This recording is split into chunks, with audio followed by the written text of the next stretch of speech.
Last we left off, the refugees of Brundr Kiln had been saved and sent south to the safety of Ironhome proper, while you remained to see your Infinite Alliance mission done. Beneath the basin, once hidden by a waterfall, stands a tunnel, within which the divining rod had long been hidden, and as of a few months ago, fallen silent. You bear the replacement to re-establish the greater divining network. However, things in Brundr Kiln are worse than the Alliance had believed. An aberrant force has swept through the town, killing and consuming the vast majority of the population, while simultaneously feeding off the primordial energy of Ilderfold, and in doing so growing more powerful, mutating, and uniting to become a greater threat. As you prepared and delved into the pseudo-war camp of this force, you successfully made your way near the cavern entrance and invisibly made your way inside. However, you were unable to linger and investigate for long, as an oozing amalgam of this spawn caught sense of your presence and descended from the darkness above.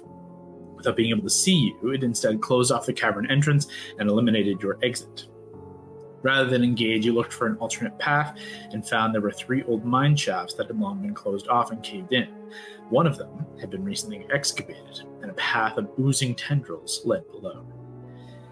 Descending this, you found the old Brundr Kiln mine and processing chambers, followed the scent of ancient primordial fire deeper until you crossed an unguarded bridge of stone and passed beneath an arch reading Vardrek Hold, translated to the Gate of the Dead. You now stand just beyond this threshold. Immediately before you, there's a stone staircase that descends about 25 feet into a palatial chamber. You see beautiful mosaic tile and dwarven architecture, all of which seems to have had its color and vibrance drained by time or potentially a dark presence. Surfaces are cracked and broken, missing vast chunks of floor and walls with no sign of dust or debris to indicate age or erosion. Finally, beyond this chamber, where a path would lead deeper into this natural cave, you see broken chunks of stone or earth clearly eaten away by the churning force at the center of a magma-lit cavern. A series of pillars and tendrils of lava are being siphoned up from a vast pool far below your sight. They rise unnaturally into the space before passing through familiar, warbling energy holes. Centered within this maelstrom, you see a being of aberrant ooze, wreathed in flame. Humanoid in shape, though hovering upon a whirling flame beneath. Rather than a face, a spiraling black hole wreathed in dark fire. You stand a ways away from this creature who doesn't yet seem to have noticed your presence, or if he has not acted upon it. What do you do? For the listener, Kyle showed us a picture of this last episode, and it's scary as hell. Super, super scary. Also, for the listener, it's been like 6 weeks since we played. We're all really sorry if we forget any. We are in peak shape. Little recap of a couple of things. Obviously, underground, Augustus to Crane, you both have points of exhaustion, and you guys have been experiencing the effects of extreme heat, given your proximity to a magma cavern and below the ground here in this kind of geothermal area. So the temperature has risen significantly, and you can feel the waves of heat, with Coulson leading your group on this kind of single file entry. The waves of heat coming off this chamber, you know inside there is going to be up several notches. So could I do a perception on this guy in particular and try and gauge if he's seen us and is indifferent, or if he we still have the element of stealth? It's going to be a 2-part check. I want a perception and followed by an insight. Sure. Okay, first up, with disadvantage though. Yes, exhaustion. First roll has been really good. What's this shit gonna be? Yeah, on that one. Great. Classic. What are we doing, D&D Beyond? Come on now. You're hopping behind. You're like 4 people back in this line, trying to hop over your friends to see, and you get glimpses, but not enough to allow a follow-up insight check, unfortunately. Fuck my life. We're going real dice this game. No more computer dice. It's a good move. Okay, guys.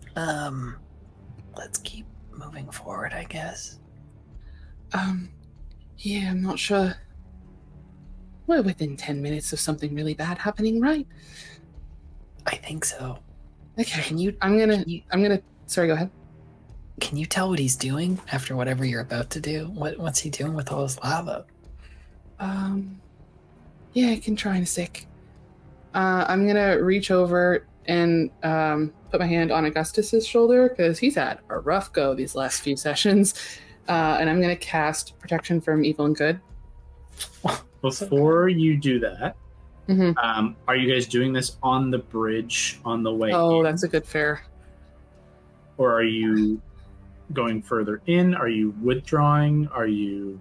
That's true. I will say immediately past this steps, there seems to be the elements of like rooms and things. Like there are ways that you could find cover, but you're also not in direct sight on this bridge. Like you're outside of a bridge that would be a cavern wall. So there's kind of only a one-way view. You guys are in the back. Augustus and Andy are taking up the rear of the team here. Coulson, I don't remember our order, so I just put it in order of what I thought made sense. Coulson, Decrane, Enid, the summoned beast, has now been put in front of Augustus, and then Andy at the back. That sounds good to me. Yeah, okay, maybe I'll wait if we're trying to figure out to sneak forward, because it's concentration, and I don't want something bad to happen to me and to lose concentration immediately. I don't know if shit's gonna fucking fall on us or if we're gonna fall somewhere else. So sorry, Kyle, you said there's like rooms and stuff, like if we were to cross the bridge or on this side? So the bridge is like Khazad-dûm, open side, just a stone walkway. Back behind was like kind of an entryway with paths leading into other multiple levels of this mine and processing area. Through here seems to be the kind of ruins of an ancient... Coulson, throw a history check for me. Come on, and Andy, Coulson. I'll allow Andy to do the same. Both of you can throw a history check based on the name and the translation above as you're crossing through this threshold. I forgot how good my history was. I rolled bad, but that's a 15. Okay. 12. Okay. Both not quite hitting the DC, but I will still give elements of what you know, Coulson, based on having lived in this town, in this region for so long, and Andy just like a student of history. In ancient Ironhome, the dead were not buried or entombed more often than not. Some sects and certain religions and followers of certain gods would entomb and things like that. However, by and large, the dead were burnt upon a pyre and ashes scattered. However, for primarily nobility, great heroes, and craftsmen, they'd be honored by having their body become one with the kiln itself. And funeral by magma flow was an honor. Coulson, you have obviously never been down here. This was previously closed off. In the entire time you've lived in this place, this has not been known to you. But old tales of Brundr Kiln, the history of Brundr Kiln, have long been passed around. When you see this place and when you see Vardra Kol, that immediately kind of springs to mind that this is likely like the funeral chambers for the nobility and for like where ceremony would take place. So there are elements of like Coulson at the front here. You can see leading down these steps, there's kind of a great hall area, but you can see walls and rooms that lead off of this area. So like it seems like there's a small section of former ruin that would likely be related to this process before it leads into what seems to be a more crumbled element being consumed by this creature. I would answer relay all that information. I don't know if not to give it or not.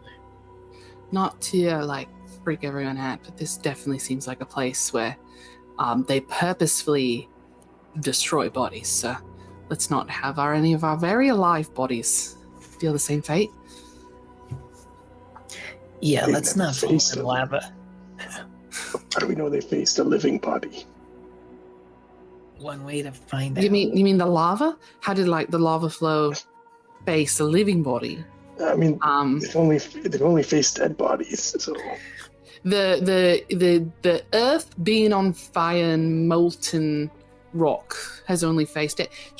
in theory, have a pretty good feeling about how he would win that fight, though. Given the discussion occurring here, I need everyone to make a stealth check. I'm just staring at the thing while they're talking, just looking at him over the thing. You have to beat its passive perception. I rolled, then I realized he's not actively trying to perceive, so a passive perception will suffice. 16? 16, okay. I rolled. I also got 16. Oh! 19. So fun. So what a fun game. I rolled a nat 1 on D&D Beyond. Oh my god. Why did you roll real dice? You just said it. I just moved my cursor and clicked. Just so instinctively. Nat 1, boom. Okay, so a nat 1, a 16. Kev, that was a 16 on the die. You have disadvantage. You're exhausted. Let me roll again then. Hold on, sorry. Let me roll again. Coulson, that was a 19 total. And 18. Okay, so you hold the 16. What is your stealth check? And Enid, that was a 16 natural or 16 total? Stealth is 7. Naturally. Okay, so with the three of you, 16 by Andy was not enough. And the nat 1 was obviously 2 failures.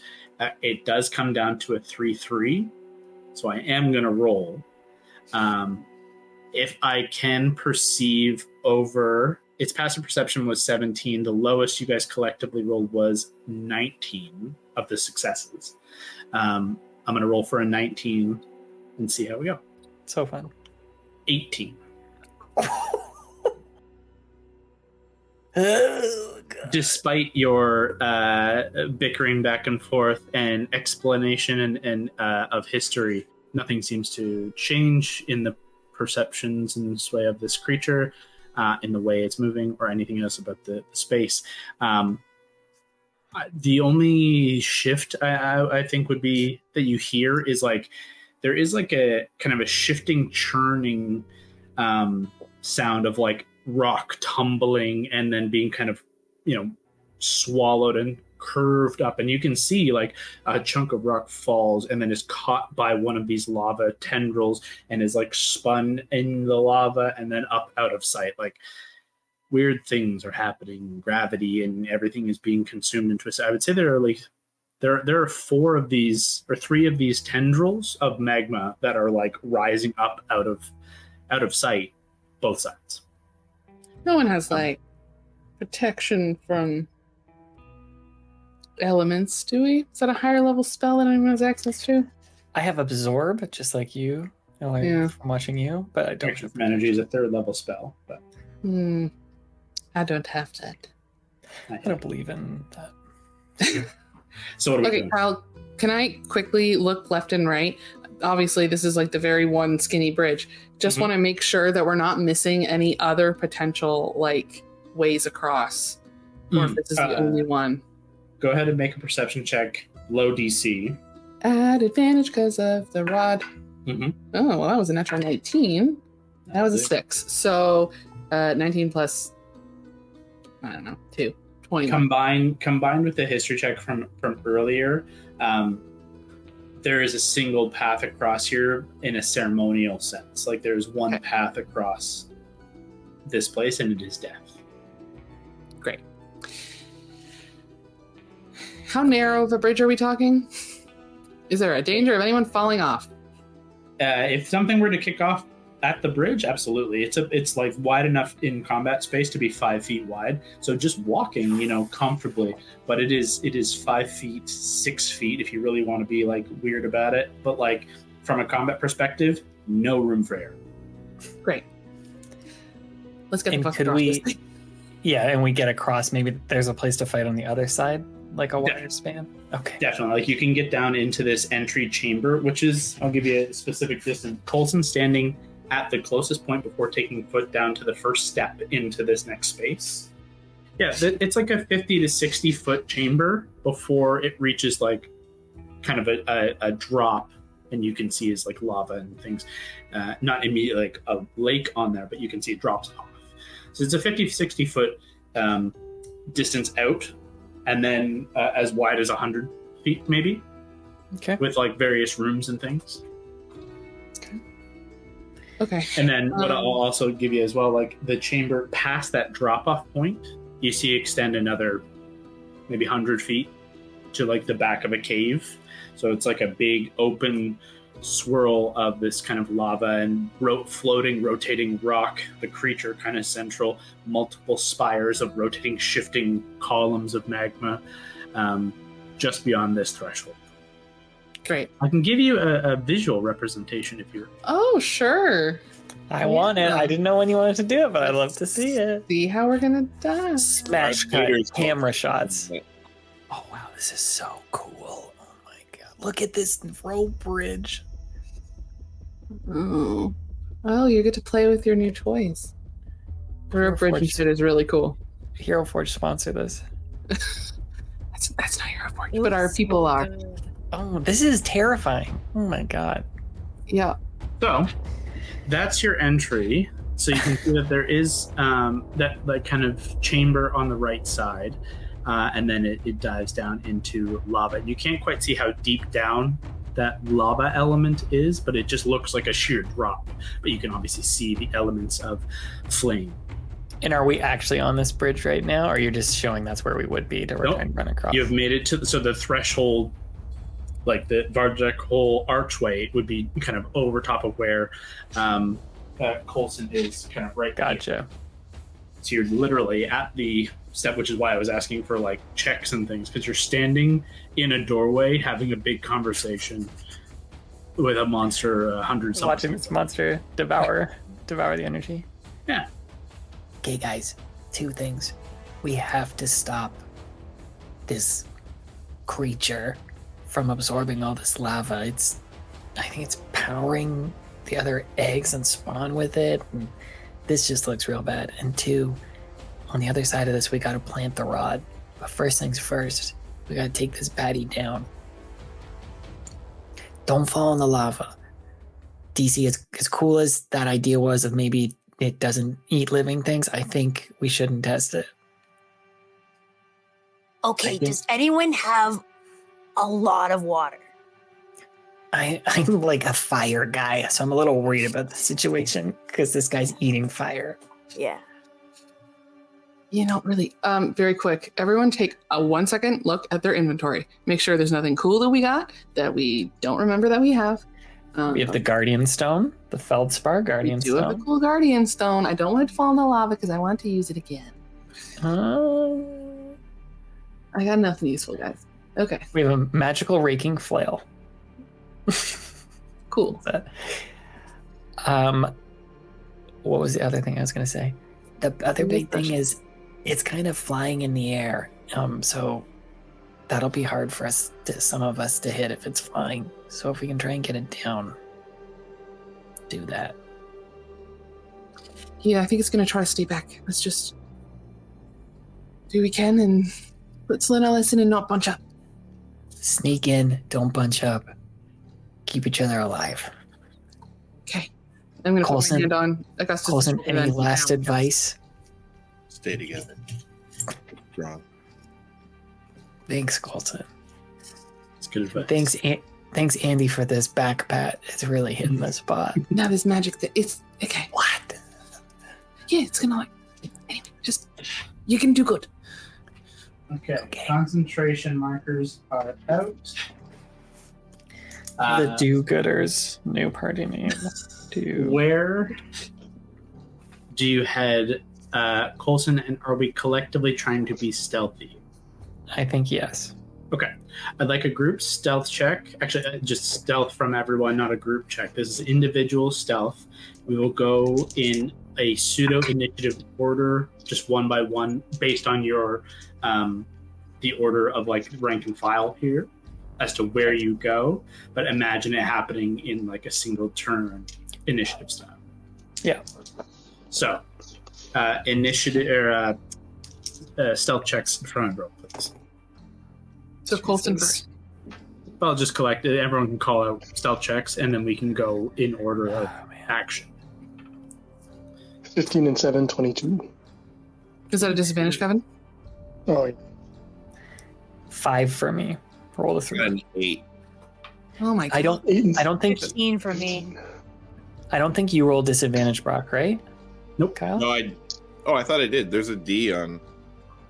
Oh, you do have Oh, you're heavy right. Armor. You're right. Sorry. Thank you for your honesty. So it was an 8 for Coulson, a 5 for Augustus. Enid, 15. 15. What was the disadvantage there for Decrane? I got 15 total. And Andy. 8. And Augustus, your spiritual summoned beast. He got a 3 as well, so Okay, great. don't you worry about that. We're doing good, guys. It's probably a 5 as well, but he rolled it. I'll move them alongside with you anyways, and your rolls are about the same, so it doesn't matter. Okay, great. So in the order of operations here, Coulson, you have your, just use your regular movement speed unless you're intending to dash, but dashing at stealth doesn't really make sense. So you've got 30 feet of movement to enter into this room. I'll reposition a little bit to give you room perspective. Where do you want to head inside? I want to go behind one of that pillar to the right. Right here? That's also the one right beside the wall.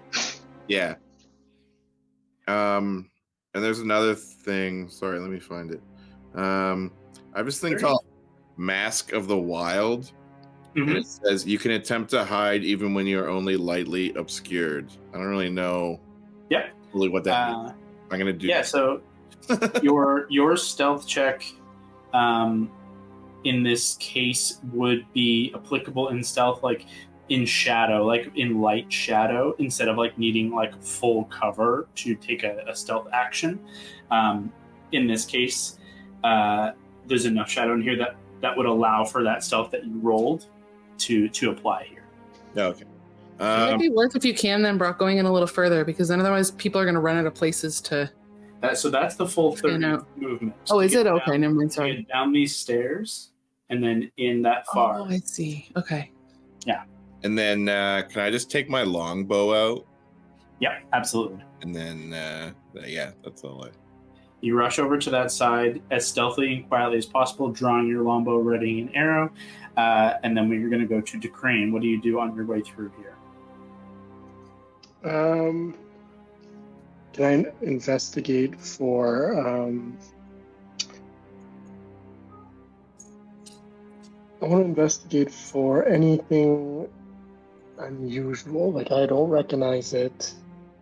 Maybe it's enchanted. So anything that could be a threat.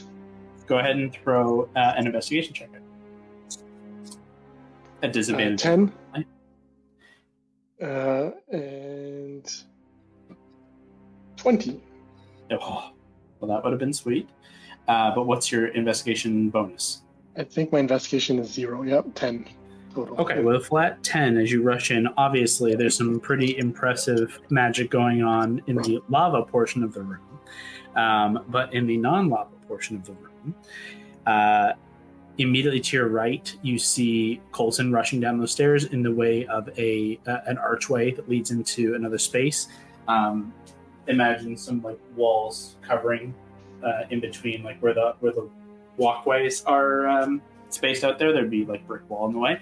So you see him rushing towards an archway on the right side, but you don't see anything of interest over there. However, through a door on this side that I can't get my camera to, you do see another door in the left wall, quickly gauging 5, 10, 15, about 50 feet from you, that just looks a little bit more impressive, sturdy. It doesn't immediately ring enchanted, based on your questioning there, but it seems intriguing, seems different, it seems like something else. So I think that is the best I can give you with a DC of 10. So as you rush in, that is 5, 10, 15, 20, 25, 30. You have 5 more feet. Do you go to the left towards this door or follow Coulson? I'll go towards the door. You drop down this way. Okay. Enid, we come to you on your way through. As you come to the top of the steps here, What are you planning to do? Okay, can I send out Toot Sweet to investigate that corner? Sure. Okay. You summon Toot Sweet. Toot Sweet rushes out. Which way do you want to send him? To that back corner you were showing, Kevin. Oh, over on this side. Okay. Yeah. Toot Sweet rushes out and begins to kind of clamber out towards the same point that the crane is investigating over here, which I guess I can kind of show. Okay. I'll just be like, See if you can find anything fun. He rushes down over to there, which would be, I guess you could summon him further, and you could get his way right into it. Does Toot Sweet try to interact with the door? He can reach it by the distance you can summon, and then he has movement. Would Toot Sweet try to do anything with this door? Yeah, he would try and open it if he could with as much might as he has, I guess. Yeah, throw me a strength check for Toot Sweet, please. Okay. He's so brave. He is so brave. I feel like he hates his job, but he does it. So he does it. Ooh, it's a 9. Decrane, you watch Toot Sweet rush past you, and then you just hear the faint, just kind of like.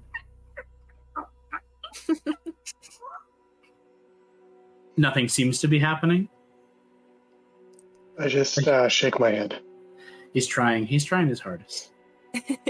Anna, do you hold at the top of the stairs, or do you move into the room further? Yes. You I hold will. There? Yeah, I'll hold Okay. there, just in case. Right behind Enid Augustus and your Fennec Fox. We reskinned this to be a Fennec Fox, by the way. There was a whole conversation off stream. I'm going to move in. If you could get me to where Enid is and just tell me how much movement I have left. I'm kind of doing a little bit of like, you've got enough to like get into this space comfortably. I think I would go to the right near that first arch then, on the right-hand side. Okay, so following in line with Coulson. Yeah, he would never lead me astray. And do you bring your summoned beast alongside you or send it elsewhere? I think I would bring it with me. It's just kind of at my heels. Then I will have it directly behind you right there. It looks like a Vulpix. It looks real cute. I like it a lot. Andy, as you enter into this space, and actually, is there anything you want to try and attempt to do? I think I'm pretty concerned. This feels like a very intense moment here, so I think he's just trying to keep track of where everyone's going, but I don't think I'm trying to do anything. Okay. And then Andy. Well, I was in the back, so I imagine I can't get quite as far. I'm kind of doing a little bit of like, everyone can kind of rush as a group, so you can't quite, dive. You can't use your action to like dash deeply into the room, but in the same kind of get down these stairs, if you wanted to, everyone could get there with this amount of movement. I have a question about the map. Uh-huh. You see how there's those two like L-shaped pieces with the windows? Does the room properly extend through there? There's like a crack in the floor, and I'm just trying to like No. on the either side of those columns. Yeah, so imagine full wall. Full wall where the column is, but in theory you could get around to the side, not in this turn, but we could get around to the side of the columns in like a little alcove. Like down here? Yes, and to the left where there's like technically a hole in the floor, but I'm sure it's just pieces of tile. If there's a hole in the floor, if you're seeing the underlaying floor, it's either broken stone that you couldn't stand on or a stone wall. Gotcha. Okay. Good to know. We have 2 have gone right and 2 have gone left. I guess I will go. Let's roll a dice.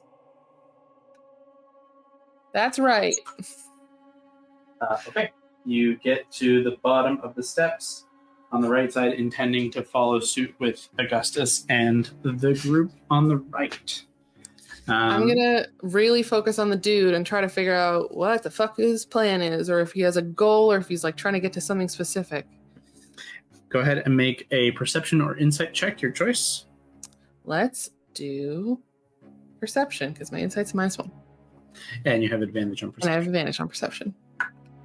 Which is good, because that was a 5. That was a 19, so that's much better. 21. Okay. A well-timed 21. You rush into the room, quickly kind of surveying the scene, trying to find cracks in where you could go and trying to find cover, trying to follow suit with like what the rest of the your party is up to, trying to figure out which way they are all headed.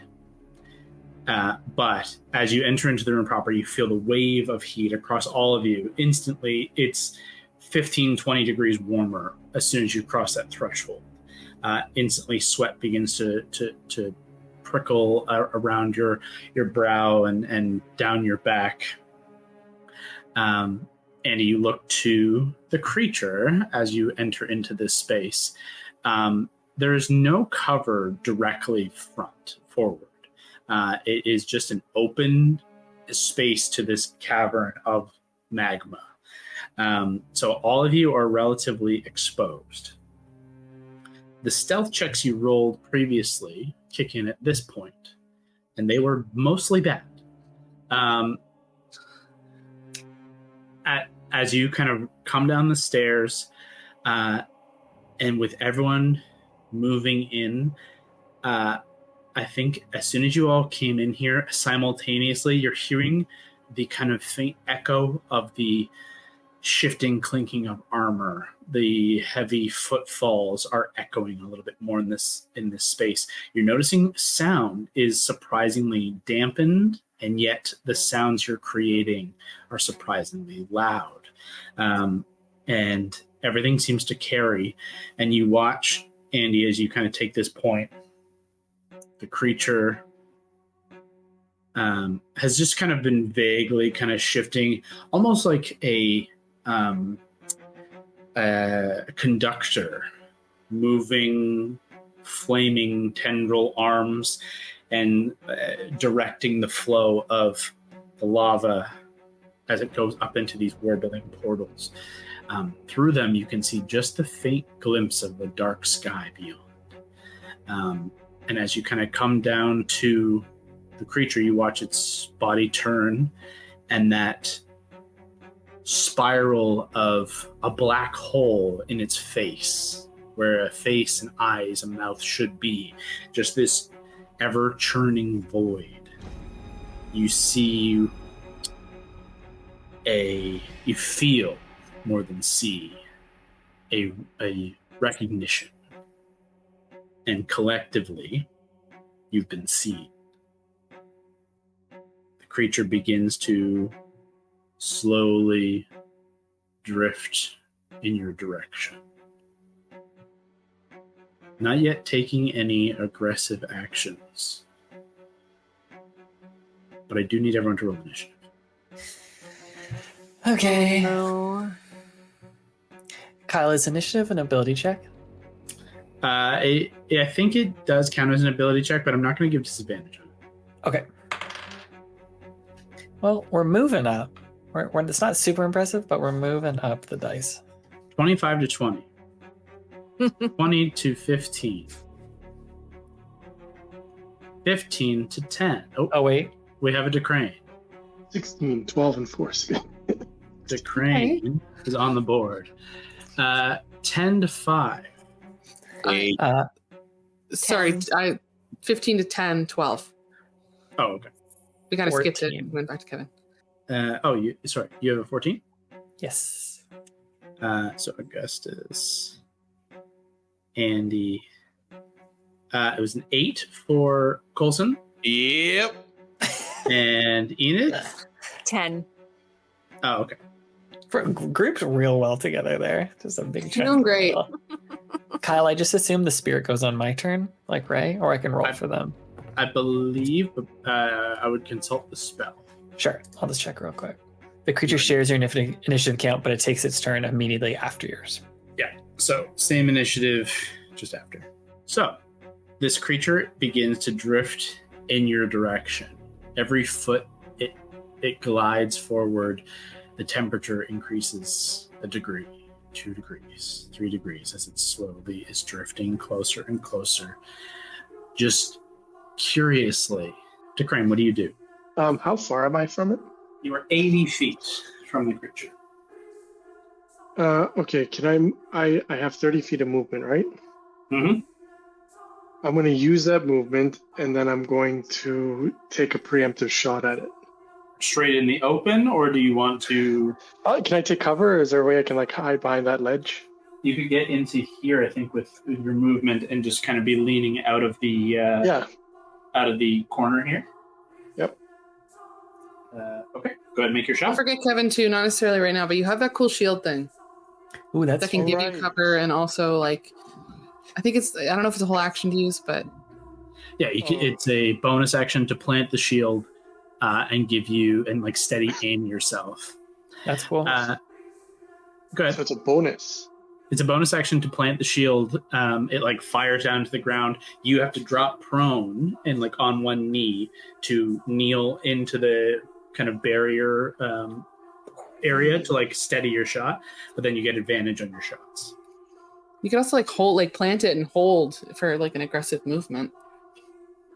If I plant it now, can I still shoot? Because it's a bonus. You could bonus action, plant, action, fire. Yeah. Yeah. Okay. Let's do that. Okay. You kick out the shield. You set it into the ground, and you trigger the action, and you watch as spikes from the bottom shoot down and splinter the rock directly beneath your feet. You drop simultaneously into position, arm through the barrier slot, steadying comfortably, your arm on this kind of cushioned position with a little bit of an extension, and you're feeling very comfortable in your accuracy. However, it does drop you prone, so keep that in mind for that particular element. And I need, what is your passive perception? Or investigation, whichever's higher. My passive perception is 16. Okay. As you drop into this position, you were so focused on the creature. Immediately in front of you, just past this archway, you're noticing a bit of a fungal growth has kind of kind of growing up around the stone and around this area. And you do find it familiar, known as torch cap. You've seen it in the Underdark below, and you do know that it can explode and cause blindness. Are evil myconid friends? Myconids are our friends. They're not myconids. It's just regular fungal growth. Oh, just regular mushrooms. Okay. Yeah. Okay. That is your full movement. And then are you firing or are you holding? Firing. Okay, fire 2 shots at advantage. All right. So first roll 4. That's not a great roll. Would my hit DC be for the shield or for the weapon? For your gun that you are firing through, so it'd be plus 9. Yeah, that's not going to hit. Okay, and then you said advantage. Yeah, so you have 17. That is going to hit.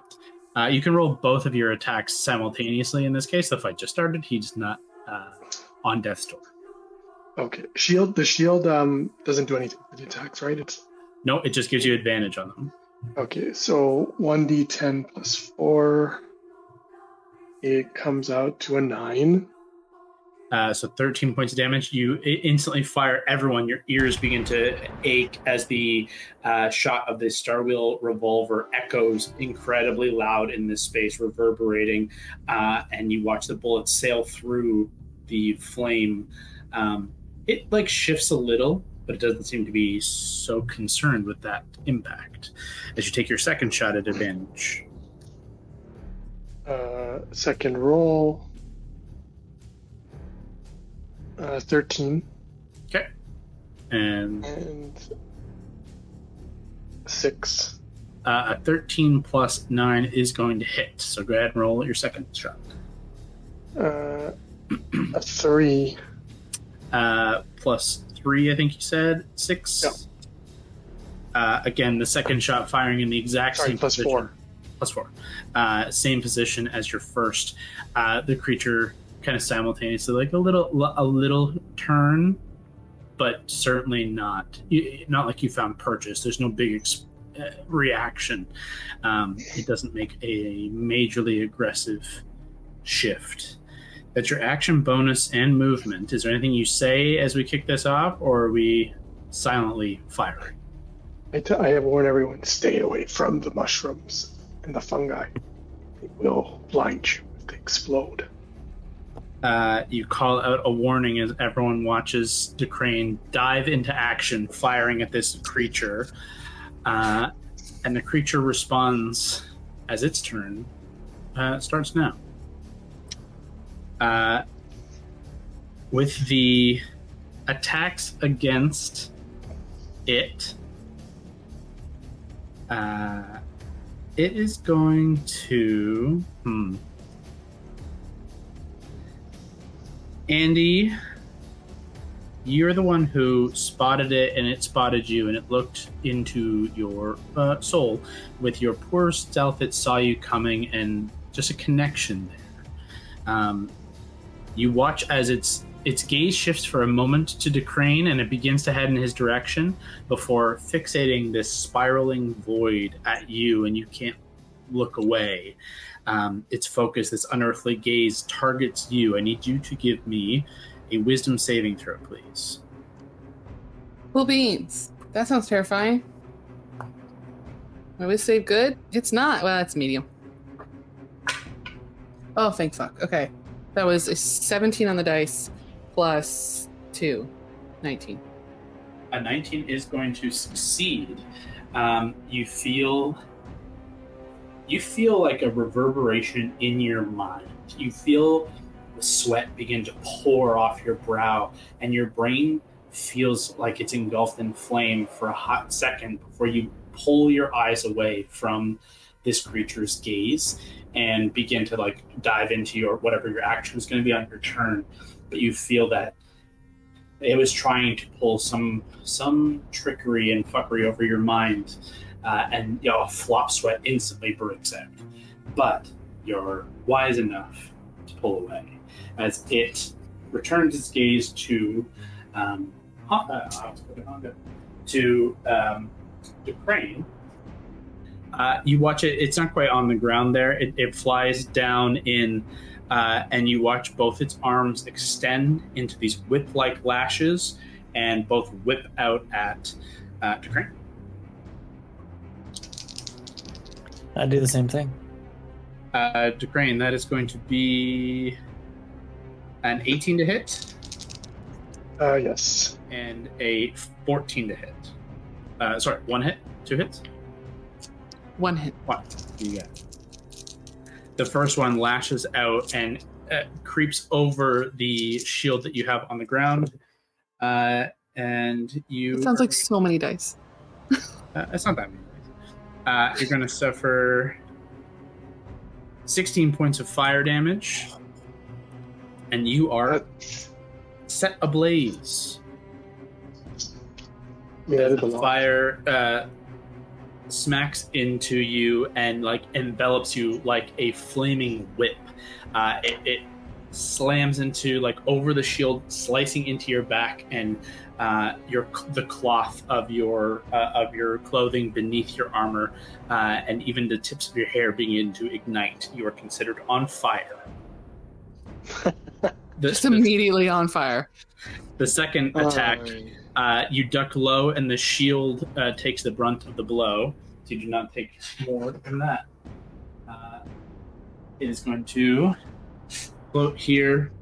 My voice is not in a great spot, so I can't do the sound it says, but it does kind of let loose that odd discordant warbling screeching tone that echoes around this space. You gather in a aggressive taunting. It's going to hold its turn there. Future Scott, insert cool sound effect here. Oh, don't worry. I'm all over it. It comes to Augustus's turn. What are you doing? Just watching this set him literally on fire. Cool, great. I didn't realize this shit was popping off right away. Let's try and do... I was hoping to give you guys more time, but you all were impressively bad. I was going to say something. Let's bust out Ray. Let's do it. Action. Clap my hands together. Have Ray start summon circling around me. At your position? Yes, please. Okay. Actually, I guess let me see how far she can be. I imagine 30 to 60, something like that. It's not in your spells, it's like your features and traits. Yes.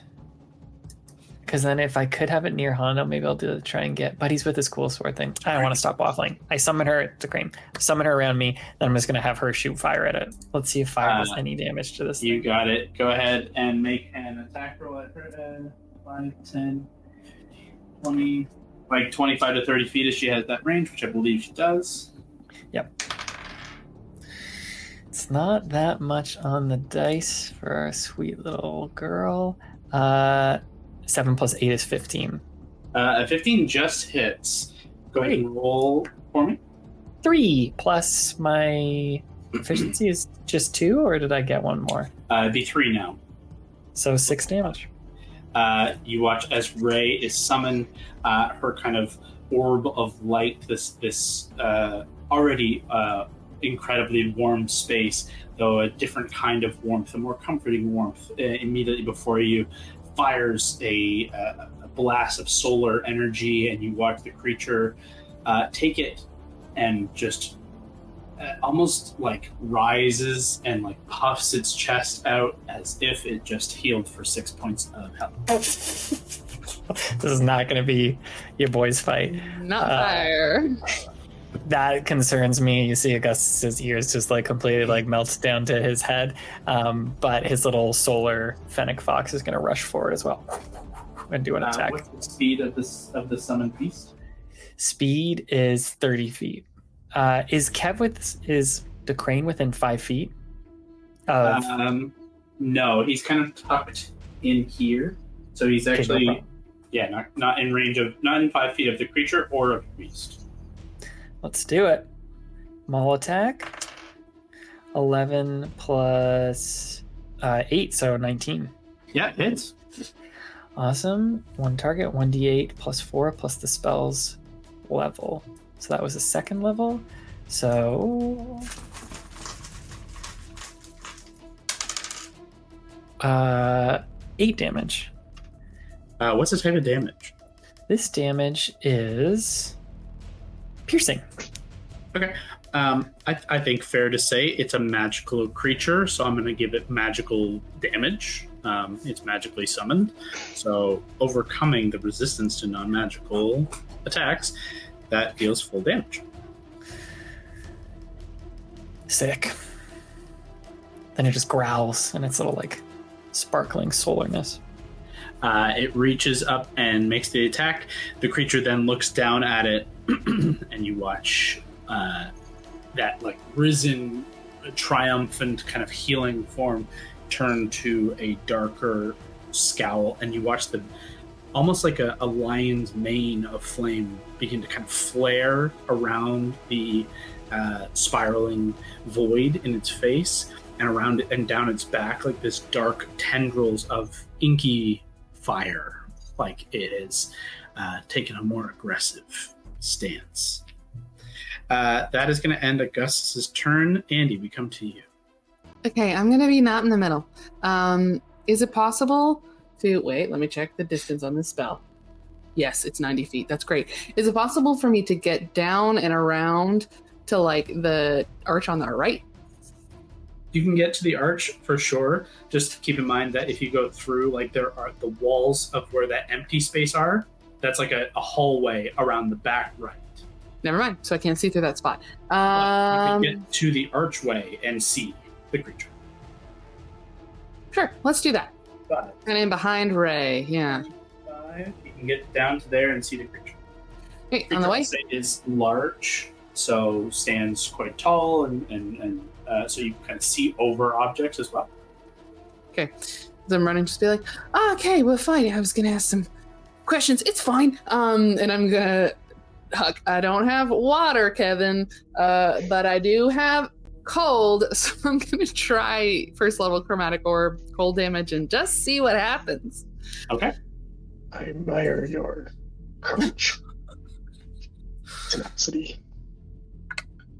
Okay. I rolled not great, but 17? 17 to hits. Great. Okay, so it's just a first level. This is either going to be cool or do absolutely nothing. Let's see. Come on, cool. Roll 8, 9, 10, 11, 12, 13, 14 damage. Okay.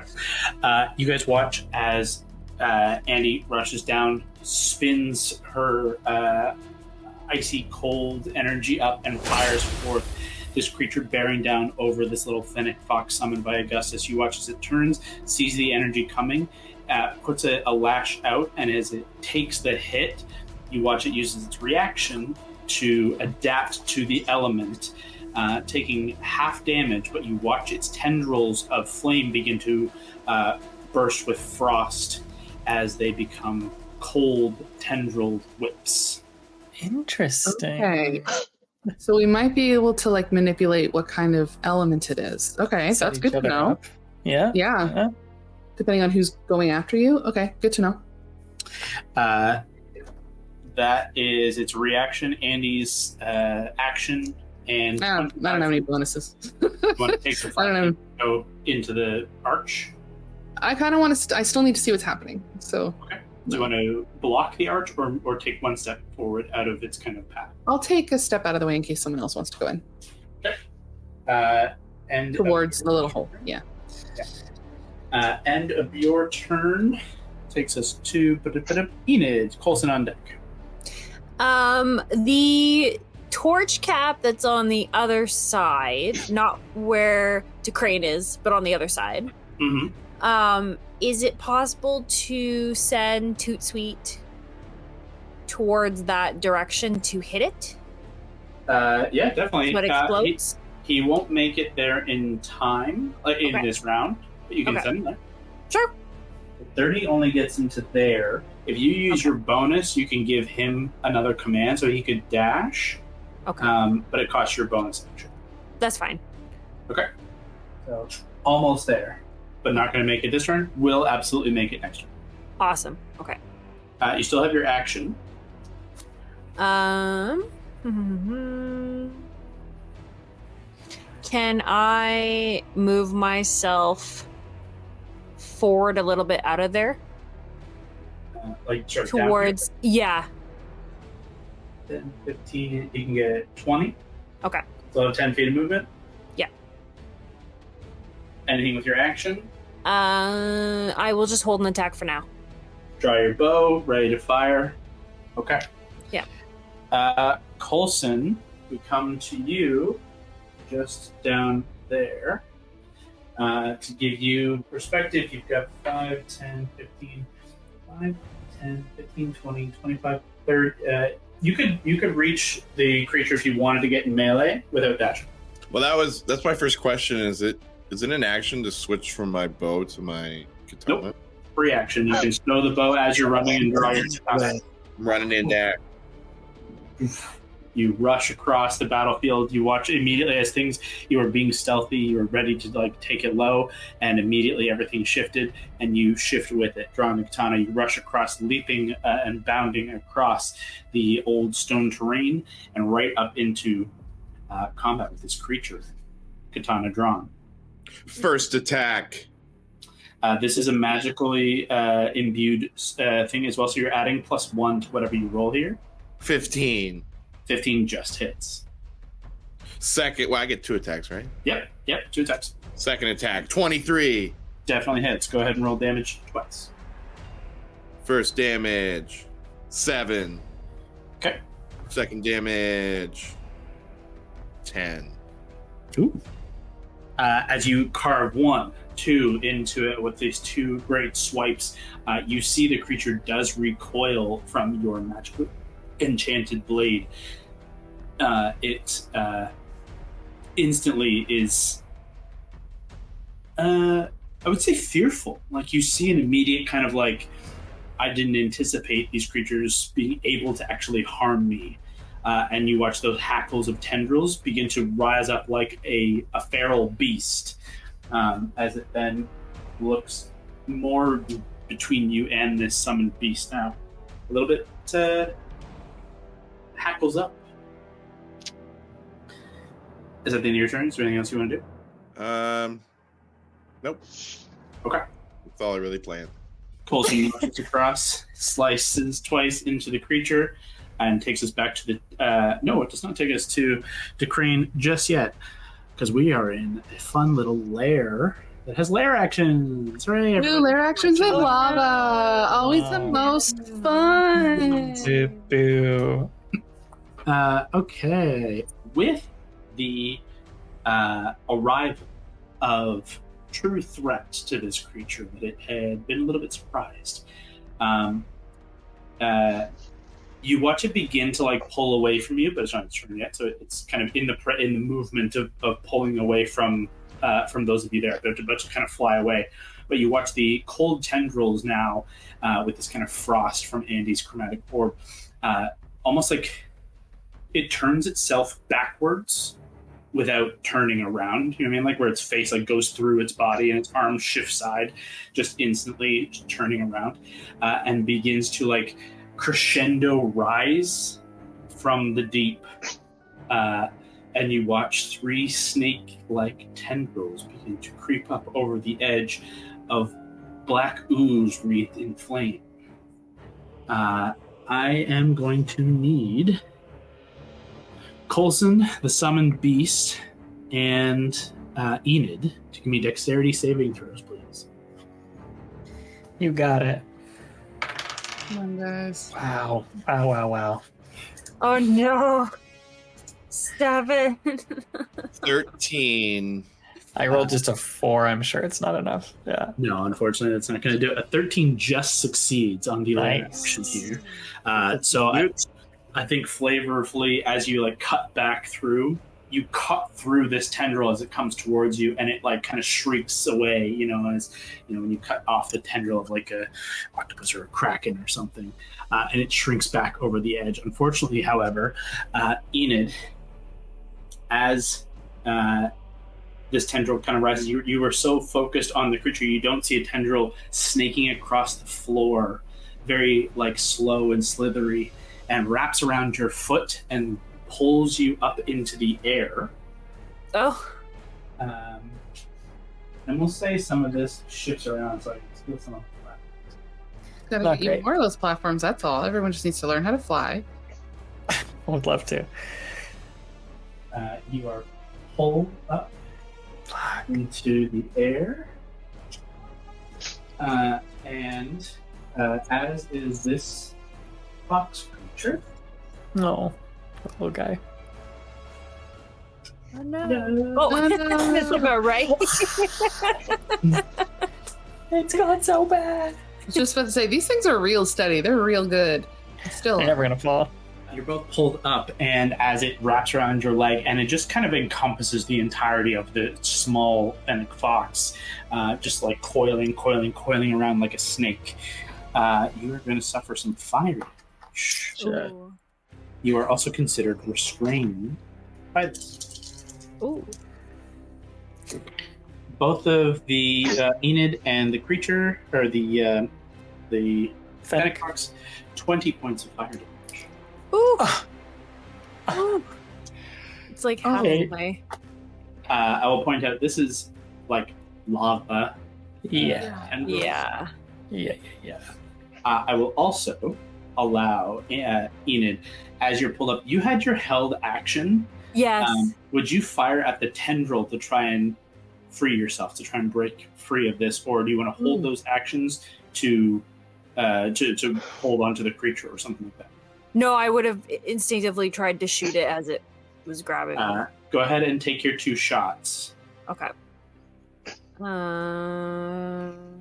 11?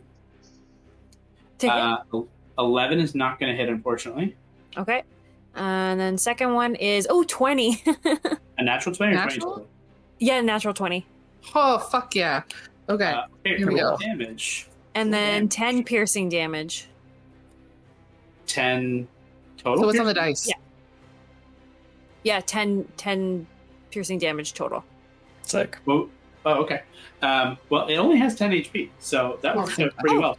I was hoping for a bigger amount of damage, but with the natural 20, you are hoisted up and your leg is burned. Your leg is actually burned. That will need to be tended to. But you fire once as it approaches, and it just kind of hits a meteor base. And as it actually lifts you up, you're upside down. You fire up into the tendril that is at like right around your leg, and slice through the part that was kind of dangling you up. You are going to fall 15 feet. So I need you to make an acrobatics check. Okay. 17. Yeah, perfect. You land and like back spring up off of the ground back onto your feet, but are no longer restrained and will not suffer further fire damage as a result of being restrained by these things. You managed to land. You've no longer, you've used your reaction, you've used those attacks held, so you'll come back to your turn.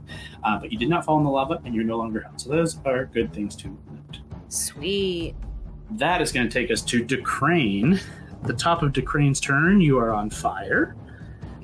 So you are going to suffer Oh boy. a little bit of fire damage, not much. Little 3 points of fire damage. And you can take your turn. If I have, I guess, would my ration of water be enough to pour over me? It will cost an action, but you can douse yourself, yeah. I mean, yeah, I guess it's worth a shot. Yes. Stop, drop, and roll. You're already prone. You quickly, pull back out of your shield around the corner, taking out from your pocket kind of like, the water skin that you have or canteen, dump it over the back of you. The hair, you can smell the burnt hair, but you are no longer on fire. It does unfortunately cost your action. Okay. So you still have movement. You still have a bonus. Is there anything you want to try and do? For my bonus, nope. I guess I don't really have anything for bonuses. You would Just have second wind if your you're second wind if you took enough damage to want that. What was my? Sorry, let me record. What was the damage I took again the second time? Just now. Yeah. It was 3 damage. 3. Okay. So yeah, no, I'm fine. I guess I'll hold. Sorry, you're going to hold your. Oh yeah, you're going to hold on to your bonus action. You've used your action. Do you want to stay in cover here, or do you want to use the rest of your movement? He is pretty. Yeah, but if I move, will he take an attack of opportunity? You're not sure. Then I might as well stay. Okay. You hold there, kind of coming back out around the corner, not really having moved, fully out of position to provoke this attack opportunity, just more flavorfully. But you kind of reset yourself, ready to continue fighting. Ending your turn, taking us to the creature's turn, who had turned and begun to make its way away, begins to fly up, and is going to use an ability called Call Inferno. Before it does so, you watch the air around it begins to crackle and burst with flame as it surrounds itself with a storm of heat and fire in a 10-foot radius sphere centered on it that moves with it. As it kicks on, I will need Coulson to give me a dexterity saving throw. That's a terrifying name of an ability. Yeah, don't like the sound of that. I gotta roll to see if I get some of this back. Oh, awesome. 6. Okay, perfect. So you're gonna take some damage. I love when I can hear the dice through the floor. You take 5 points of fire damage. Okay. 6 points of fire damage. And then, because the torch cap is perfectly aligned with this position, the torch cap bursts, And I will need you and DeCrane to both give me Constitution saving throws. Oh. Yeah. Boy, I need to move. 6. You are blinded. Oof. What does that You're blind. You When- cannot see. From a game perspective, you have the blinded condition, and therefore your attacks are made at disadvantage. You automatically fail checks in which you require sight. And you make, I think, possibly some checks at disadvantage as well. Does it matter if I have dark vision, 60 feet? Does that like cut through the blindness? Not enough, unfortunately. DeCrane, what was your con save? 20. You are able to shield your eyes and protect yourself. Coulson. How long does it Blinded- last for? I'll get to that in a second. A blinded creature can't see and automatically fails ability checks that require sight. Attacks against you have advantage, and your attack rolls have disadvantage. You're blinded for 1 minute. However, you can repeat the save at the end of each of your turns, ending it on a success. So when it comes to your turn, we can sort that out. But we're still on this guy's turn. So Inferno is called. He is now surrounded by this storm of heat, fire, and begins to move away. This torch cap first. Coulson, you do get an attack of opportunity, but you are blinded, so the attacks will be made your attack will be made at disadvantage. I'm going for it. I'm just going to swing wildly. You got it. 24. At disadvantage? Hold on. You rolled really well. Yeah. Damn. Yeah, absolutely. Go ahead and roll damage. Go close. Get him. There's a huge thunderstorm outside, by the way. Really? Lightning storm. Yeah. Sick. Yeah, Coulson, I mean, you are right in this creature's proximity. As soon as it unleashed this, like, inferno, you just start chopping. And you do find purchase. You feel you cut through the inferno here. Sick. Did you add your +1 damage to damage as well? No. Am I supposed to? Yeah. You get an additional 1 to the damage. Right. Good enough. So how much damage was that, sorry? So it would have been 10. 10 points, you got it. Okay, so you get your reaction attack. It continues off, and it still has some attacks. Actually, I suppose as it goes, because it used its Call Inferno ability, it's still going to use its Elemental Lash before it gets out to this distance. It moves away from here, and it's going to lash attack. It's going to lash attack Coulson and Enid. I'm going to do 1 and 1. Enid, that is going to be a hit for sure. It's a 25. And Coulson, that's an 18 to hit Coulson. Yep, 16. Is my So you. Oh, actually, I have advantage on you, Coulson. So hold, please. See if I get a crit. Or we could die. It was not a crit, but it was an 18, so it became a lot better of a hit. But nonetheless, that's going to be 12 points of fire damage to both of you, and you're both on fire. Oh boy, oh boy. That is going to end its turn. We come to Augustus. Man. So he's flying over there. Is he above that over there, Kyle? So he came here to attack both of these guys, and then to continue his movement up to here.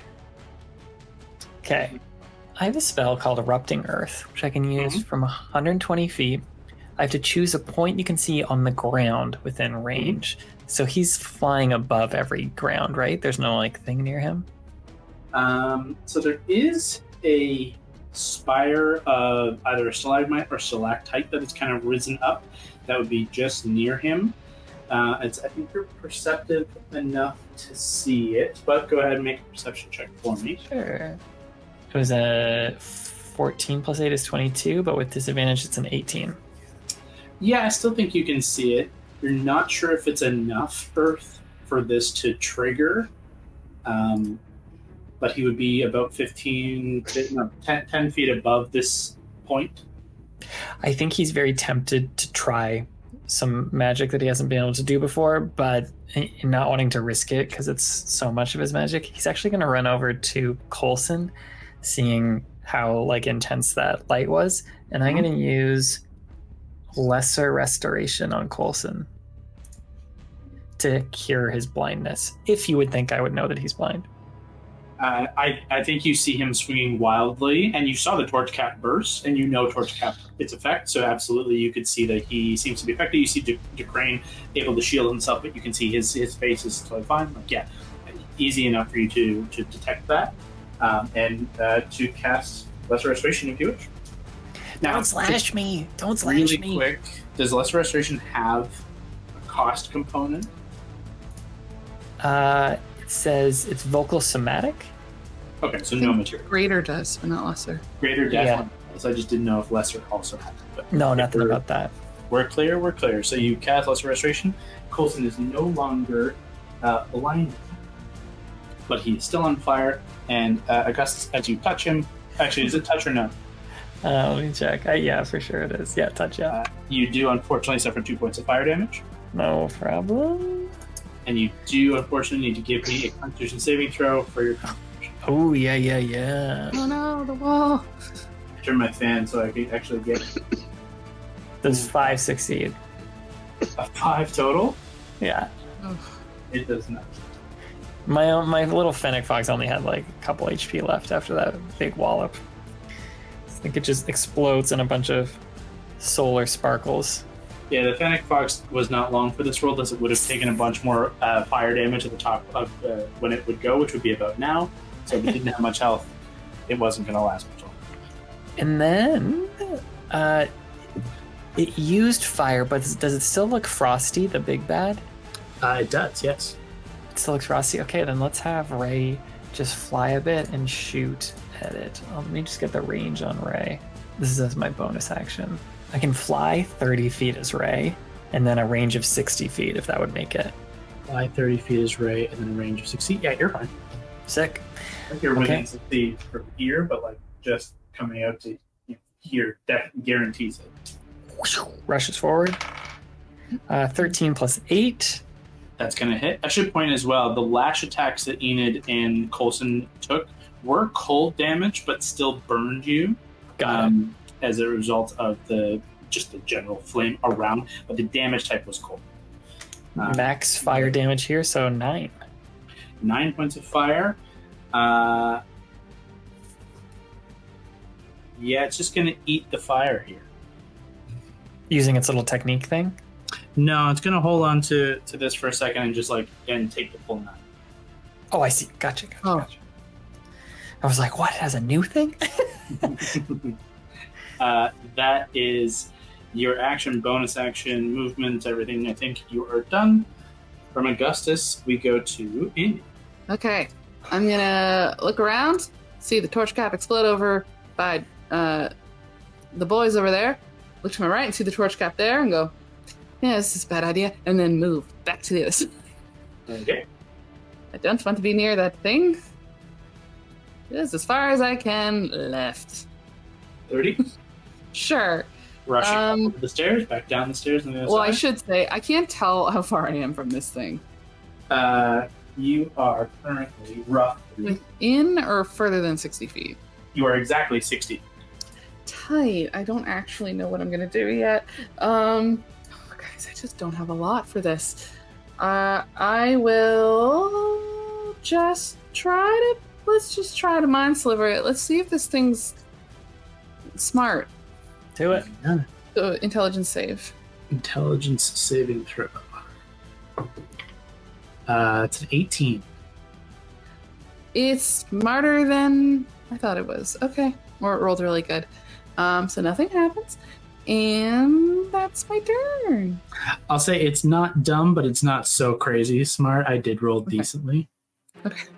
But it is clearly of an intelligent level that is, would make sense with this, like an otherworldly.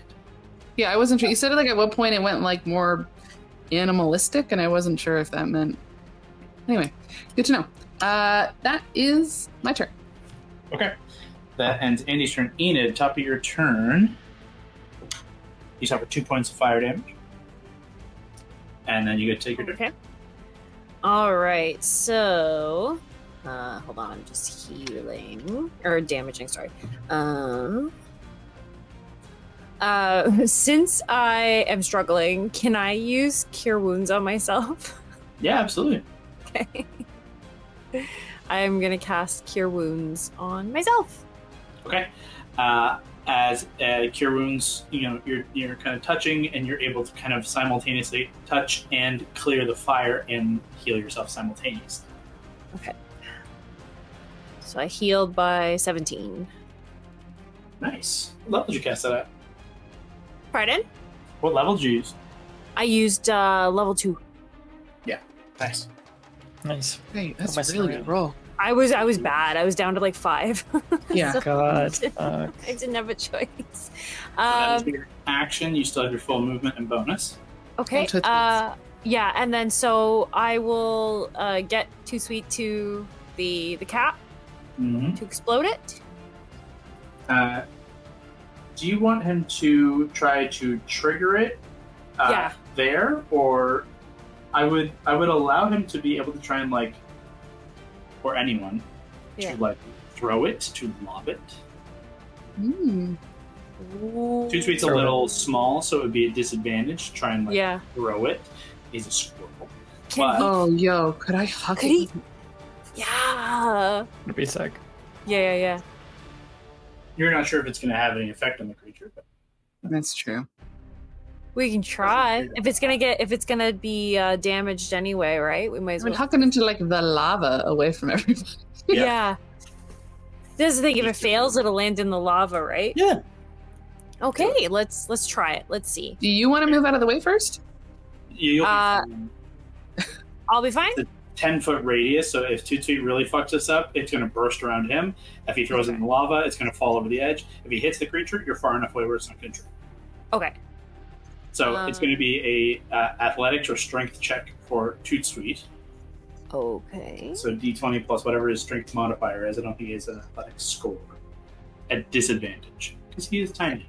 Okay. Hold on. Not great. Okay. Not great. That's a 2. Okay, great. Toot Sweet gets underneath it, lifts it up. It's a little too big for him. It falls down on top of him and bursts. He is, I think, blinded pretty conclusively. Oh no. Dudes.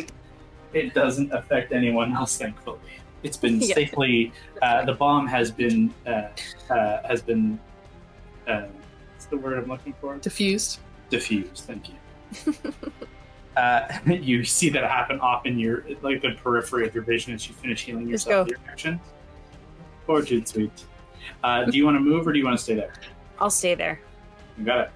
And Enid's turn. We come to Coulson. Coulson, at the top of your turn, you take 4 points of fire damage. Fuck. Just the Hurt Locker starring Toot Sweet, by the way. Wanted to make that reference. Just imagine him and then right into his face. Yeah. What are you doing, Coulson? Is it my clothes that are on fire or me, physically? Bits of your hair have been inflamed, parts of any of the kind of the cloth and clothing that you wear beneath your armor has been caught on flame. Some of the leather and elements and sash elements that you have on your attire are singed and burning. Yeah, it's not your skin. So Exist in the D&D universe? it just costs your action, and yes, you can do that, but it would cost your full action to do that. Oh, sorry. I thought I could do something differently. There you go. I will point out. I could give myself a second action. You can, so that's what I was going to say is both you and Kev, just for reminders, we've been away for 6 weeks, both of you are fighters, you have action surge. So you could use your ability to action surge to do 2 actions. I can scroll down more. Yeah, okay, I'll do that then. Yeah, absolutely. So I'll stop, drop, and roll Fires it. until the fire's out, and then I'll stand back up and go to my longbow, baby. Absolutely. I will point out one additional element here. These platforms of rock are semi-stable. They are full platforms of rock that are floating and flying around this. I'm not falling for it, okay? That's totally fine. Hey, you guys do you. You want to try and use range? Let's do it. You pull your bow, fire, 2 shots. First one. Just really quickly, both of these shots are made at disadvantage, please. Fuck. 7. The inferno that rages around the creature kicks the arrow free and then burns it up to a crisp. Shit. Wait, disadvantage means I roll twice and take the worst one, right? That's correct. Okay, so then 8 is the second one. You fire again. It's a dead shot. It would have right in the center of the singularity in its face, and it just burns up on impact to no effect. Burnt 5 feet out before it actually hits it. All right. Well, The inferno rages around. at least I'm not on fire anymore. Yeah. All You right, stay there, or do you move? You still have your full movement. maybe I'll go. Do I have enough movement to go to the right behind that? Wish I could like use my mouse and show it, like right behind that big pillar by the wall there. Yeah, that one. Is there any thing you want to say as you make your way over here, or are you done your turn? No, I'm good. The lair actions, everyone. The lair. It gets No. Boo. as the creature rises out over the lake of lava, and you see the tendrils rising up into the dark pools of astral energy and of the portals of warbling energy above. It again rises, and you see the quaking, shivering waves of heat begin to fully encompass this space as a heat wave washes over. The temperature increases another 10 degrees, and I need everyone to make Constitution saving throw or gain a level of exhaustion. Oh no. Oh no. The extreme heat of a volcanic Okay. energy pool. Call them out. 17 roll. That's a success. You are not affected. 18 for. You our are boy. inured to the flame here enough so you're not affected. 16? 16, you are not affected either by this heat wave, able enough to draw on your experiences in traveling and weathering conditions. Constitution, right? That is correct. 20. Again, you are also able to inure yourself to this effect, just the heat of battle taking over. We can just let Allie roll when she gets back. It's not going to make or break anything right now. Perfect. Someone please try and remind me or remind her when she comes back. As we go to, well, maybe she'll be affected, but so far no one else is affected. I guess in theory, Toot Sweet could also be. Is Ray immune to exhaustion? Yeah, Immune to a I lot of conditions. think so. Let me just check quick. It doesn't make a lot of ability checks, so it's not a huge deal. But Conditions: charmed, frightened, grappled, prone, restrained. So okay. she could be. So, Want me to roll? Yeah, please. Con save. 18 on the dice naturally. Wow, Does she have guys. Constitution? She has +2 for con. Even better. Yeah, totally fine. I mean, she's a fire spirit, so not a surprise here. Phew. But okay, that's going to end the lair action, and we would go to Decrane, who has abdicated his position. He shoots twice. Nice. Back, baby. Decrane, we return to you. A reminder, you're still prone at your shield over there, but you do have sight on the creature from your position. Well, it's time to get back to what I do best. Shooting. Murder. Don't forget, you have fancy like trick shots and stuff. I don't know if And- any of them are going to do shit, but I mean, I can take a look again, but it didn't look promising. Whenever you make that call, let me know, but whenever you want to take your shots, they are both made at disadvantage, unfortunately, as the inferno rages around the creature. Could I don't think this won't do much, never mind. I will use maybe my action surge. Sure. I'm going to Yeah, I suppose. So the advantage of your shield cancels out the disadvantage of the Inferno for straight rolls. So you could get 4 straight roll attacks. Ooh. However, also pointing out, like, it's taking half damage of your shot because of the non-magical elements. But if you don't have access to a magical element, then it's kind of 6 of 1. So Okay. up to you. Yeah. I mean, I don't have access to a magical element, right? All right, so 4 straight shots. Let's see. Okay, first roll, 12 Plus 9. plus 9. Yeah, definite hit. Is that advantage? No, it's Oh, no. straight because it's Oh, advantage. straight. I'm disadvantage. sorry. You're right. You just explained that. Should I roll damage for each one then? No, let's roll them all at once. Like, roll all your attacks at once. We'll see how many hit, and then roll. Oh, big okay. Okay, so second roll was a 3. That one's not going to That's pull 9. over there. Third roll, 16. Yep, that's 2 hits for sure. And last roll, a 20. Nat 20. There we Nice. go. Okay, so your choice of whether you want to roll 4 die, or you can do the first 2 as one, and then we'll the 20 on its own because you'll double that die, or you can roll Okay. 4 total dice. Your call. Let's do the first 2 on their own. Okay, so 2. 10 That's 10 on the first. Great start. and 9. Damn. Damn, son. 19. That's plus Uh, 4 on each, right? Yeah, so 19 and 8, 27 on the first 2 shots. That is reduced to 14. That's Okay. still very good. And then the 20, so whatever this D10 is times 2. 8. 8 becomes 16 plus 4 is 20, halved to 10. With this series of shots, you shot 4 times and you shot twice already. Your star wheel is now empty. You do not have bullets left. You will need to reload.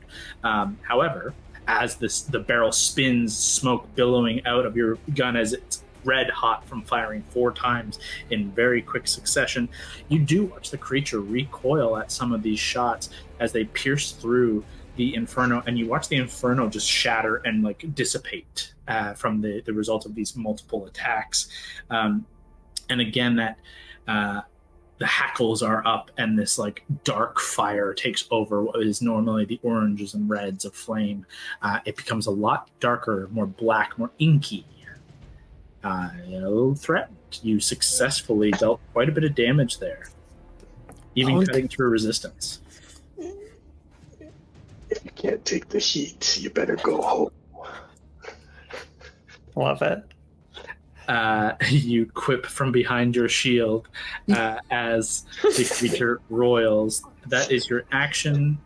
I guess you still have bonus if you want to use anything for your bonus. Are you hurt? You were on fire. I mean, yes, I definitely won't hurt, but I don't think I have anything for bonus. Just the Yeah, I second. do second wind. Oh, I do have second wind. D10 It just plus depends on your how hurt you are. Yeah. No, not enough for to warrant it yet. Then that is going to end your turn at this point, and take us to the creature's turn. The aura of Inferno fades. Let's see if we get back some of our fun abilities. Oh no. No thanks. Let's roll. Neither come back. Well, that only leaves the third and most fun option. After this barrage of attacks and surprise attacks, being able to push through its natural resistances, that darkness, that quaking energy at its core that you're watching kind of ripple to the surface, you watch it begin to, rather than focusing on the lava around it and kind of directing and throwing flame, you watch it focus into the darkness at its core. The tendrils of magma that are rising up into the surface of the cavern above through these energy portals, you watch begin to kind of shift and wiggle and wobble as the magma tendrils suddenly kind of lose composure and begin to drip back down and then get caught up again as its focus turns elsewhere. one of the portals above closes entirely, and one of the magma pools just kind of drifts and slaps down into the pool below. 2 are still remaining.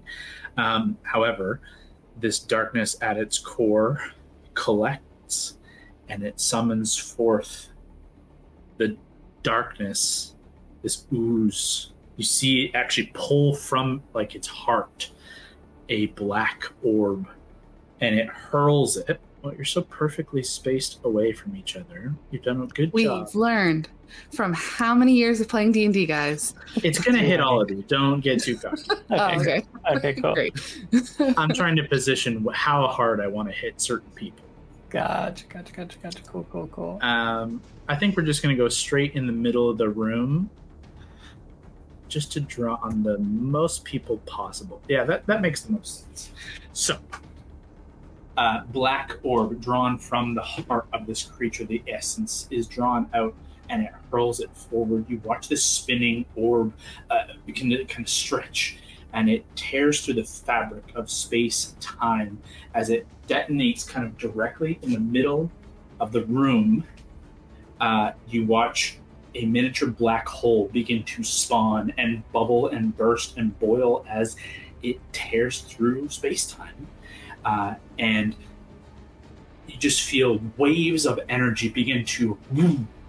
Everything that's not tied down is immediately pulled into the center of the room. Your scarves and loose cloth are immediately pulled forward. Your implements in your hands, you feel slip before you grasp them by the tips of your fingers, and you are being slowly pulled, gliding your feet across the stone, little pebbles being pulled into the center of the room. The black hole, you feel the pull of this singularity open in the space around the center of this room, and doesn't seem to stop. That's going to be its action, one of its actions. You watch the cold tendrils that it previously had melts away as it returns to flame, and is going to drift down to the edge here, still being off the edge of here, but with the reach of its 2 tendrils, is going to lay 2 tendrils down, one on Coulson and one on. Okay, the both within one of each other, so it is a 23 and a 22 that hits both. Woof. Both of you are going to take 9 points of fire damage, and you're both set back on fire. This is going to Enid, right? Both of them, both Coulson and Enid. Okay, she's still up. And then drift just slightly back away from you guys, keeping distance. Ending its turn there. Augustus, we come to you. Great. At the top of your turn, I need you to make a strength saving throw for me. Strength is my Strength specialty. Oh, good. 7 minus 1 is 6. Excellent. You feel that pull against you. All the fur of across your body, the tassels of your jacket are all directly pulled into the center of this vacuous void in space. You are pulled 5, 10, nearly in touch with the black hole. Not a great position to be, and suffer 12 points of force damage. Not cool. Not a fun place to hang. I'm also going to ask the same of Ray. Ray?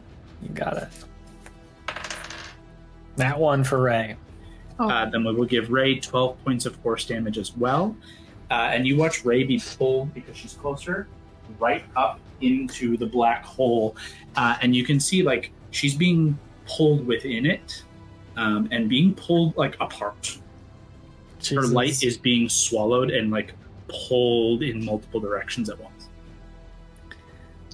Great. Cool. Is that a big baddie within 20 feet of the edge there? Yes, absolutely. I'm going to use Erupting Earth on him. Sure. So that's a 3rd level. So can you read that out for me? Yeah.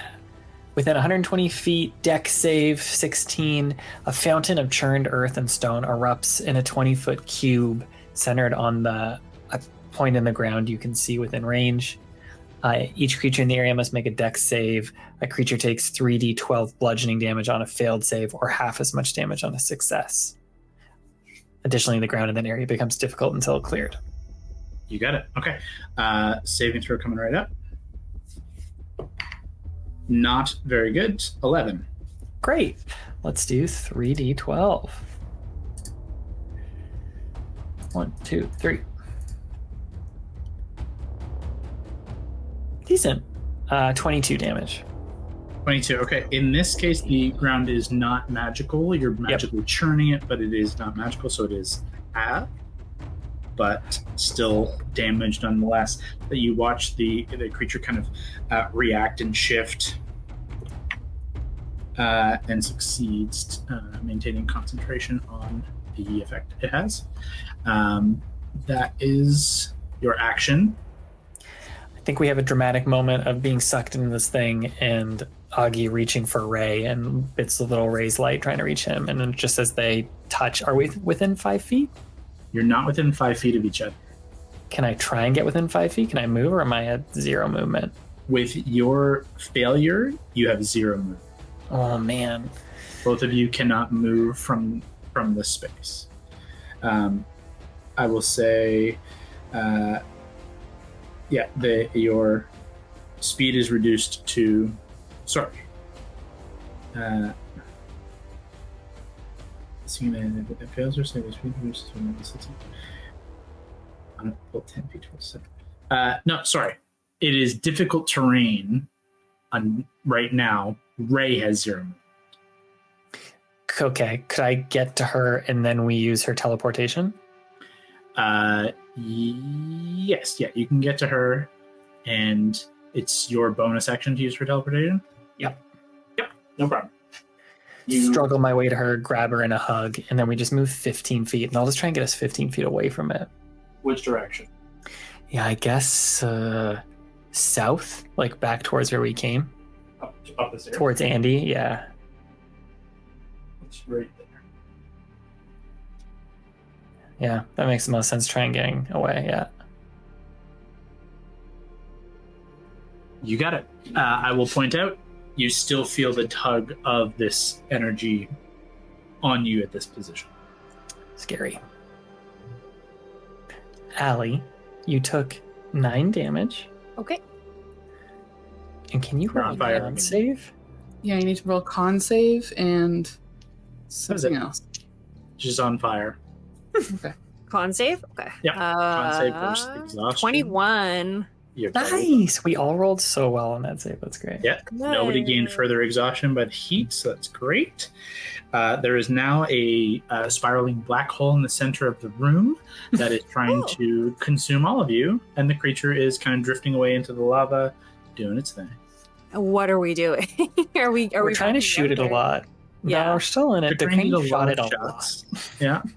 Augustus used some cool rock throwing abilities. And now it is Andy's turn. So you need Andy, to make a turn. Strength saving throw, please. Oh boy. Come on. Strongest wizard alive. How close am I to this thing? 15 feet. Oh boy. Actually, wait. Oh, I didn't roll 10 feet. great. You're 10 feet. I did not succeed. Are you maintaining that? How scary does this thing look? It really hurt me. It really hurt. I mean, it Okay. looks like a black hole. Yeah. Yeah, it looks pretty bad. Okay. Okay, no, I will feel it pulling. It feels weird. It feels space-timey. I know what that feels like, and I know it's bad. So I'll use my portent. Okay. To make it a 19. 19 total? 19 with no strength modifier, yeah. That's a success. You are not hold. You still take some damage, but half. And everything around, basically everything that has a tile right now, is difficult terrain. Okay. You still take 6 points of force damage. That's fine. Let me make a con save for I need my con save. concentration.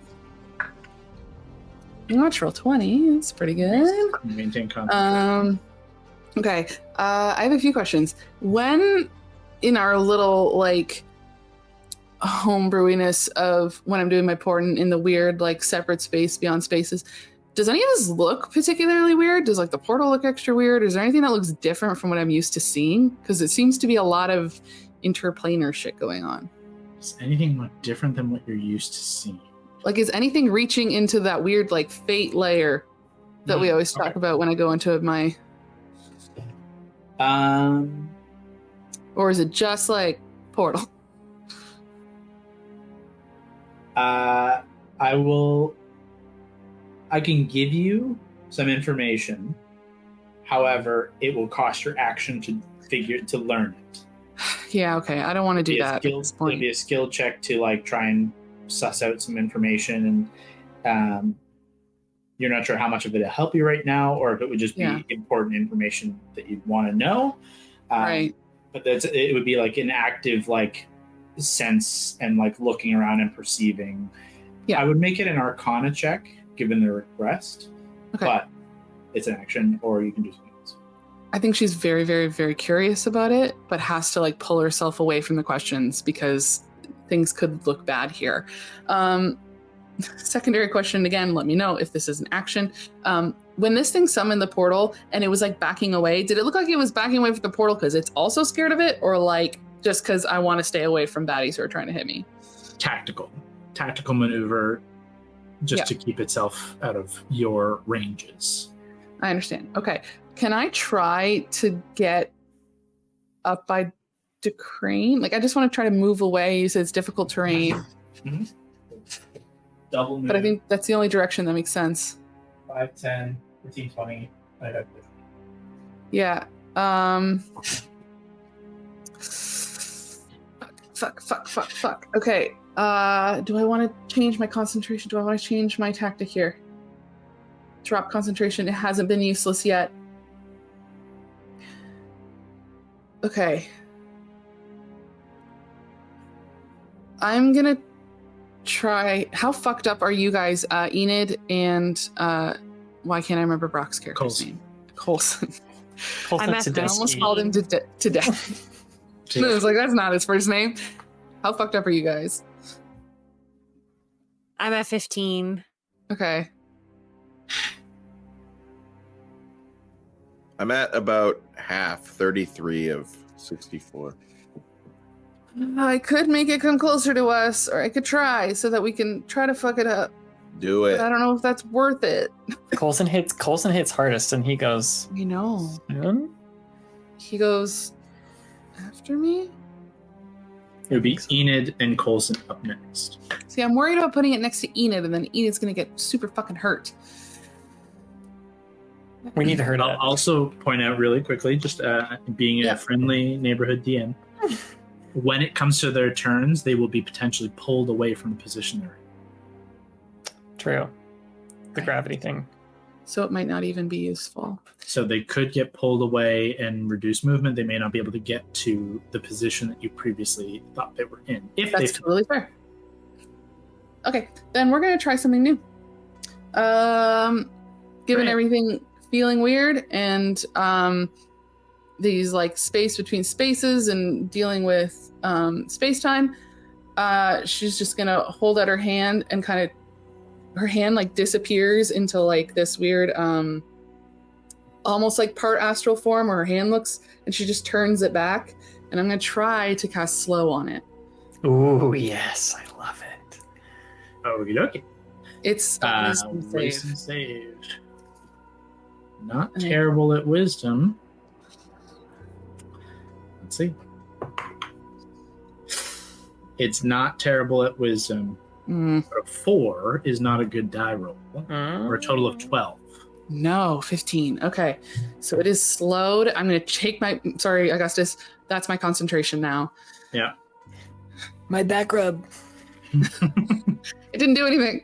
You were never anywhere where it was trying to do an attack on you. No.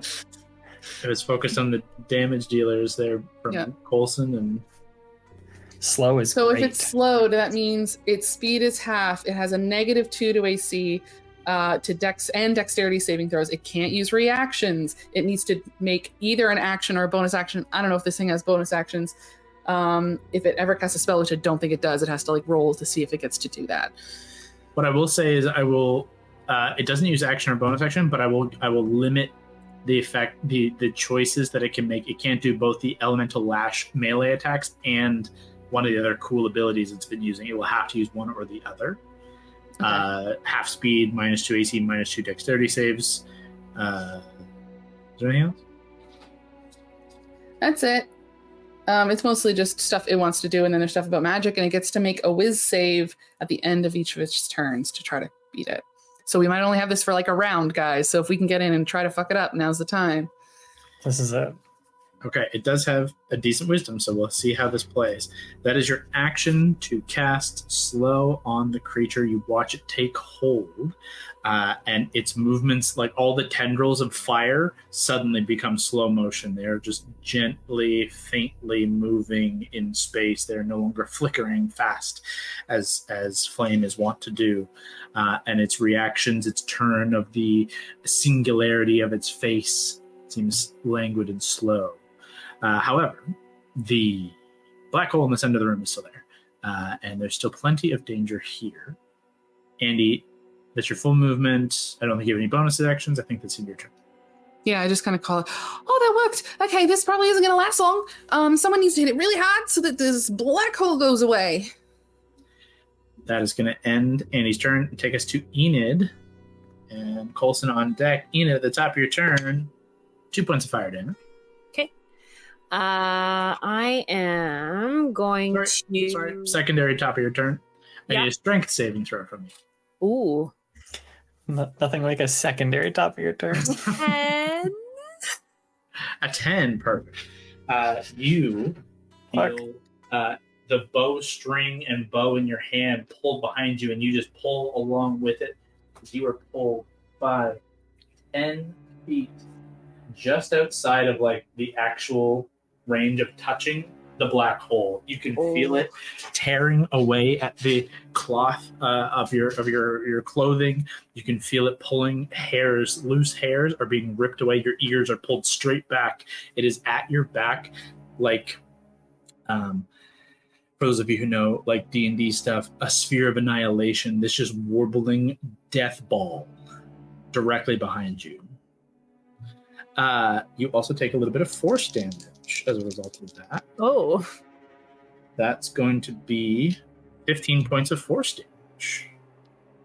Oh, actually? Oh, no, I'm down. Oh, no. Without the ability for Enid to stand of her own volition, she becomes an object and is pulled up against the black hole.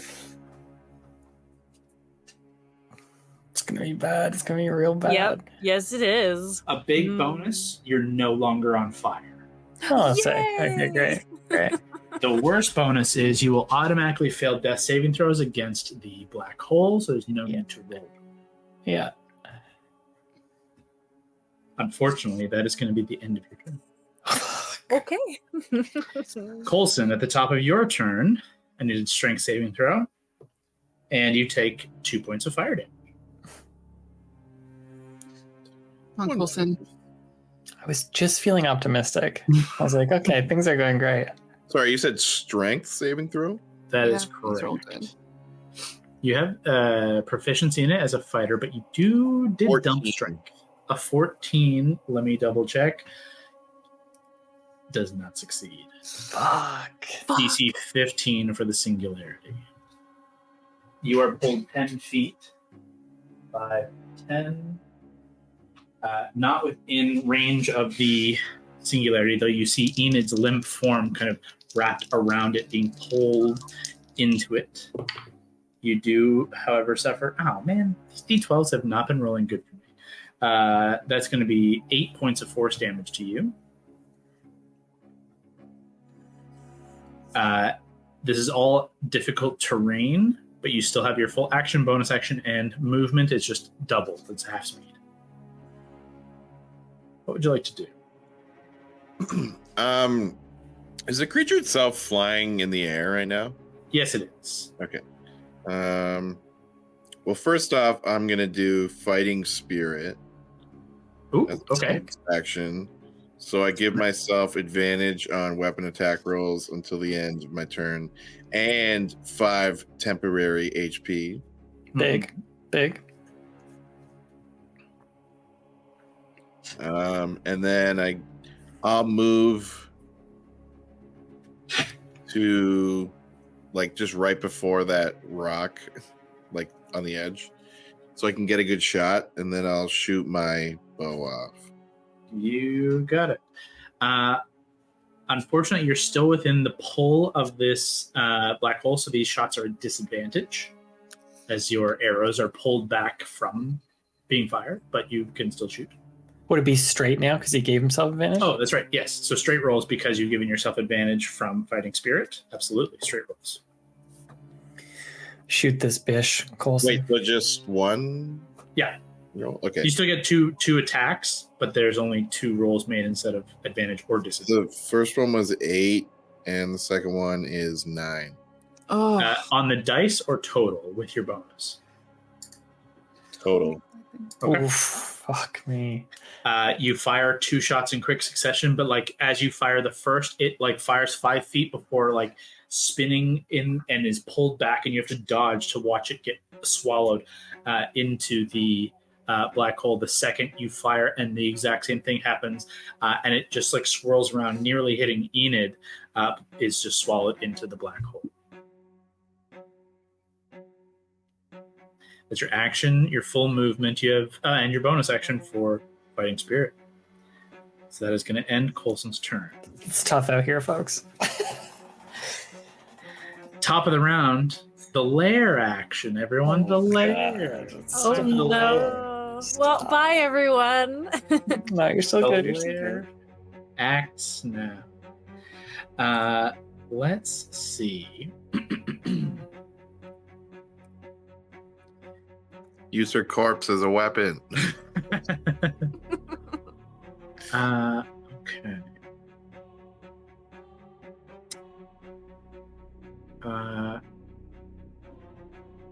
Only one of you is within range of this.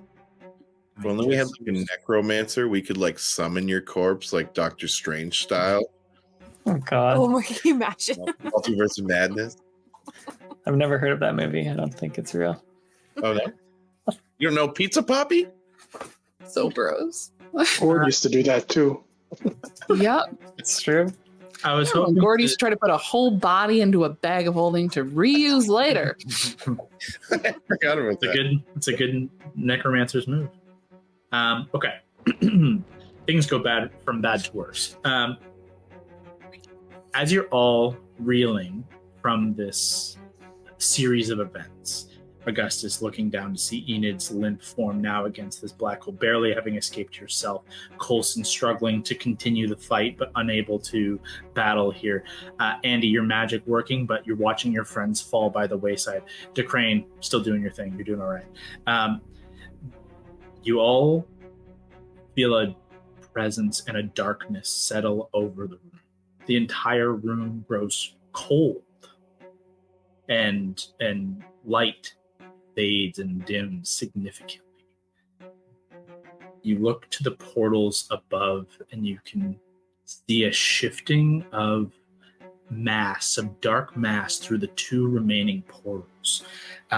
You see the magma connect with this black inky texture and absorb within it, and where the magma like hits the black that is now kind of seeping through, you see it illuminate thousands of worms and inky sinew and tissue. You see hands and faces push against black rubber latex, trying to scream, but no sound can be heard. Hands clawing at the tendrils of magma before they're swallowed back into this shifting mass. And as the darkness and cold and eerie droning wail echoes through the chamber, similar to that you've heard these creatures make before, but amplified on a scale that shatters your sanity. Need everyone to make an intelligence saving throw, please. Great.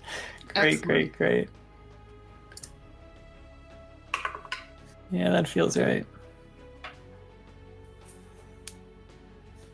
10. Okay. I got a 2. Okay. Ooh, natural 18 for Decrane. Nice, Decrane. Andy and Enid? 17.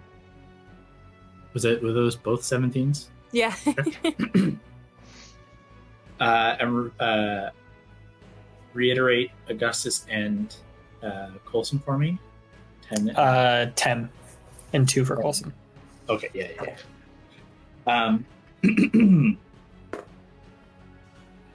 this wail and this utter fear that drops into the pit of your stomach. Actually, I'm sorry, Enid didn't even have to roll. You're not even conscious.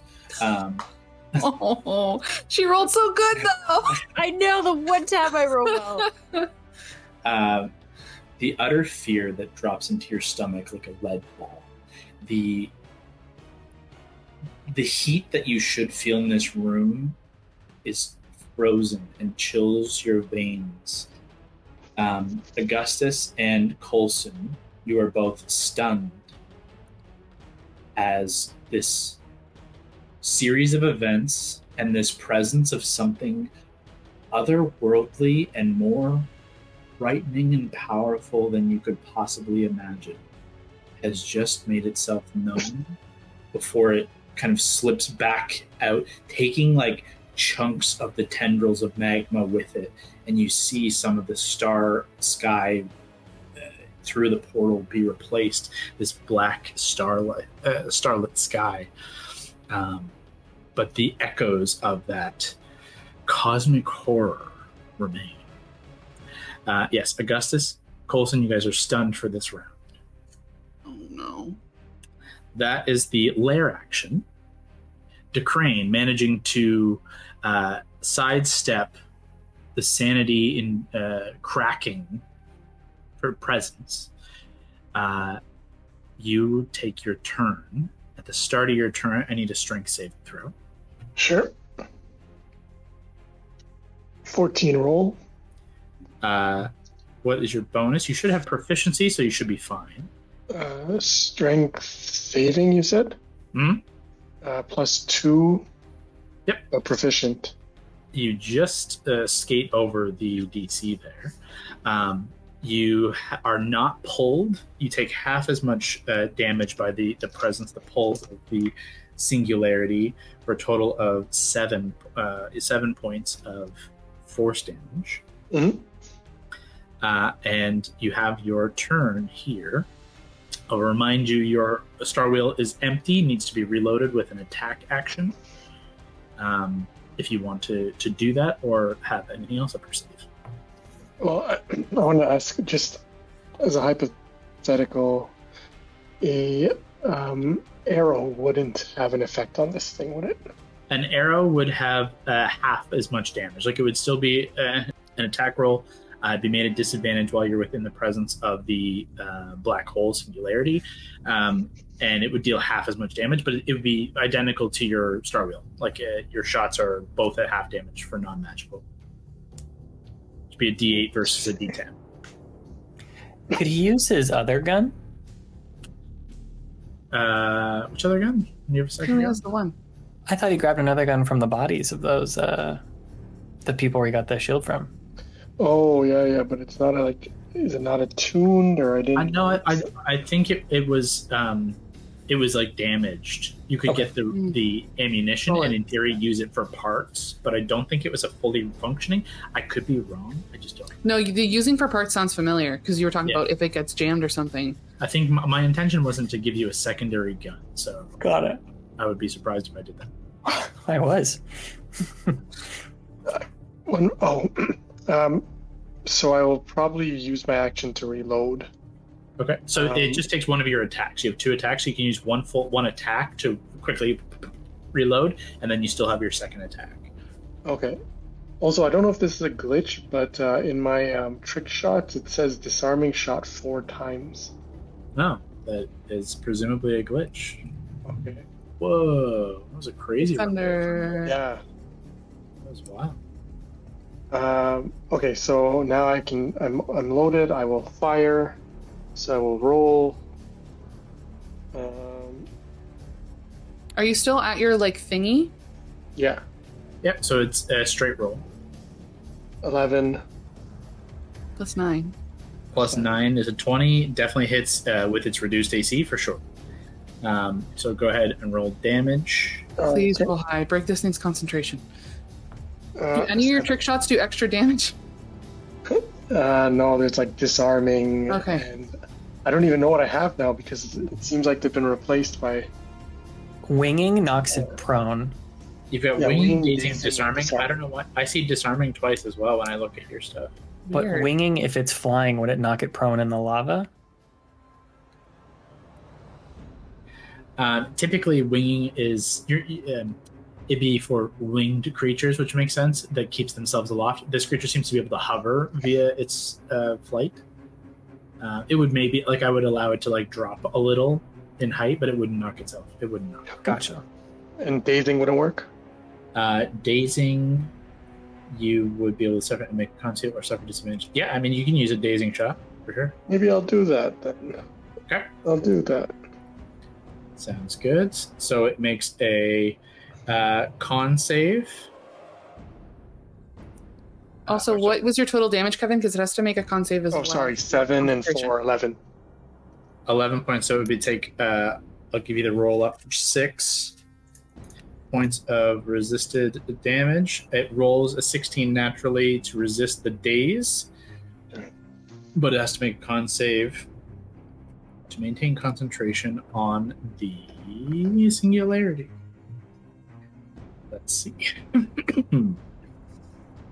DC 10 has a decent con save bonus.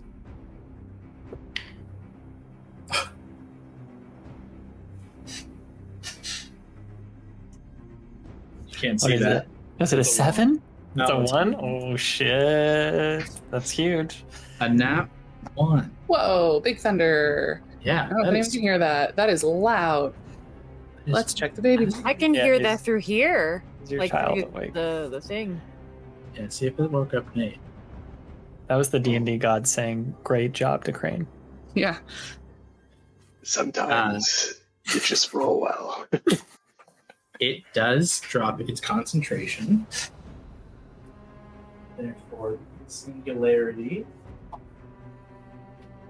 Oh, thank God Allie's not taking automatic failure for death save. Oh No. my goodness.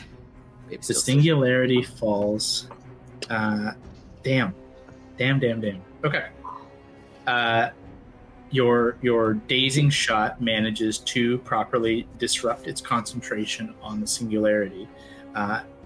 Takes a little bit of damage, not a ton. That'll be Decrane's attacks. Decrane, are you going to hold your position there still? Yeah. Okay. Ending Decrane's turn brings us to its turn. I'm going to roll.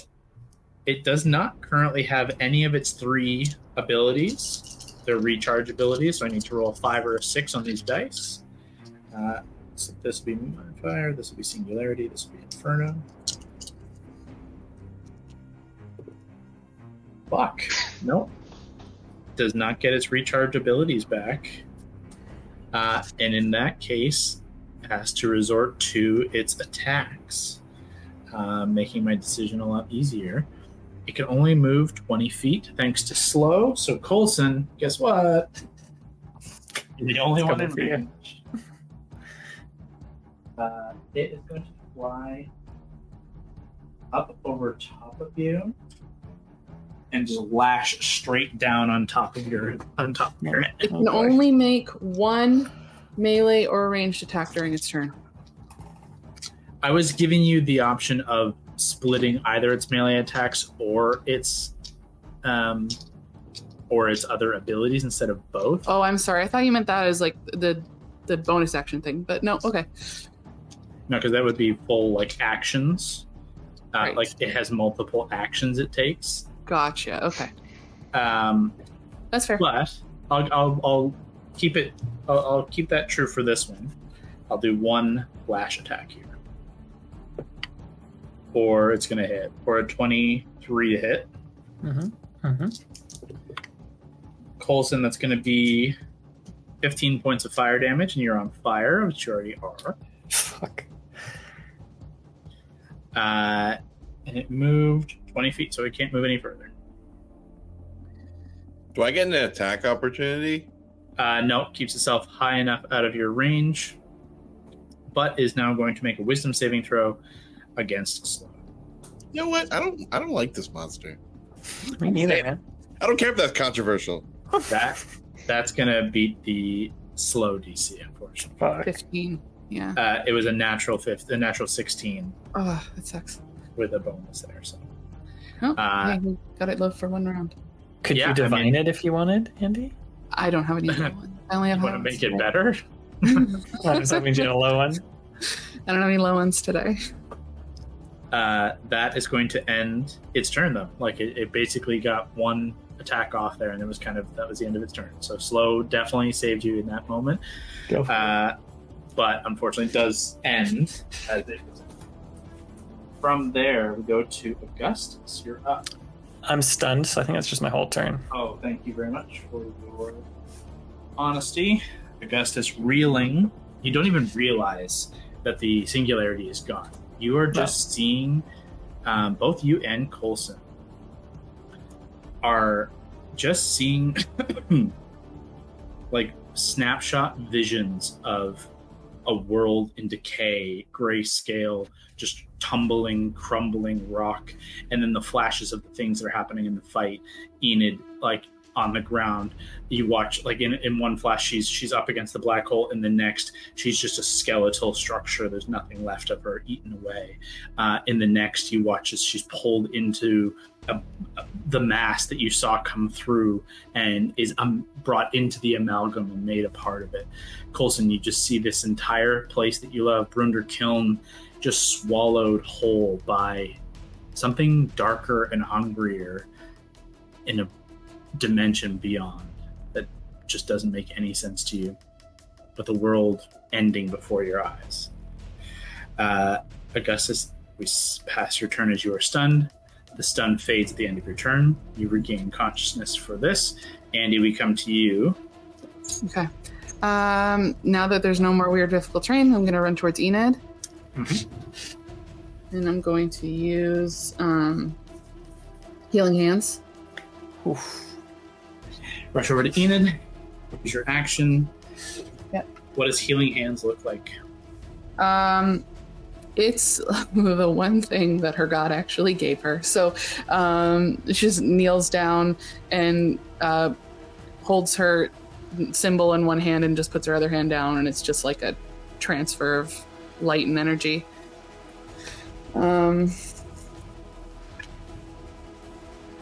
Oh, that's actually really good. 11, which is good for 3d4. Hell yeah. Thank you. You're conscious. Conscious and alive and breathing. Okay, and then everyone, let's just get a real quick hit point roundup. Sure. No problem. I'm just curious how fucked up that is. 13 of 64. Great. Scott? I'm double checking mine because I loaded okay, good. 25. Okay. Kev, how are you doing? Still okay. Still just. Okay. Yeah, honestly, I haven't really pivoted over to Decrane. He's just been tucked in this little corner. I haven't really. You got really fucked up at the beginning, and then I mean, I was burned for a bit. Okay. All right. Well, I'm gonna see everyone's all fucked up. I've taken very little damage because I've been hiding. So I'm just going to, knowing that these things in the past have been attracted to like energy, I'm going to take a few steps back. I'm going to take as many steps as I can to go to kind of, and no movement left? You have 5 feet. Never mind. I can't do this. I'm going to hurt Enid. Never mind. Yeah, True, you good use call. 25 feet to get to Enid. Yeah, okay. I thought I used 20, so my apologies. Can I just take 5 steps back towards Crane, I guess? Well, I don't know. I don't know if that's going to do anything. I just don't like us being in a line like that. Yep. That's it. My turn. Ends your turn. That is going to end. Andy, Enid, we come to you. No death save required. You are conscious. You're prone. It would cost you half move to stand, but you can do stuff with your turn. Ooh. Okay, I'll kind of stand up. Just be like, Oh, hey, thanks, Andy. Oh, it's just a bit of a scratch. But I'm gonna need some heals. and I'm gonna just kind of use my last cure wounds, if I may. Sure. First level. Yep. Okay, and I healed up by 7. Okay. Do you want to You still have use your Tootsie? 15 feet of movement to move away? Yeah. We should shoot. spread out a little. Yeah. Like you can come down here if you want. Yeah, that's perfect. Thank you. And then yeah, where's Toot Sweet? just straight Okay. below the creature. Directly under the fire thingy. Oh, okay. I'll just kind of signal him to come back. Yeah, sure. If he can, he's blind. He's hopefully probably we can- cleared of that. Yeah? Okay. I kind of want him to check out that door again. He can only get to there, unfortunately. Okay. He moves his way across the field. That is going to be the end of Enid's turn, though, I think, with action, bonus action, everything done there. Yeah. Your Coulson, the stun effect here makes its way across your mind as you just envision this world before you crumbling and falling apart. You still take 4 points of fire damage as you're on fire while you're having this existential crisis. And then we end your turn to come back to the lair action. The lair action here, the temperature of the room is going to increase. Everyone give me a Constitution saving throw. As the cold dissipates from the presence of something otherworldly, the heat returns twofold. 5. You gain a secondary point of exhaustion. No, it's bad news. 17 is fine. You're clear. 19. 19 is also fine. You're safe. 18. Totally fine. Crane, con save.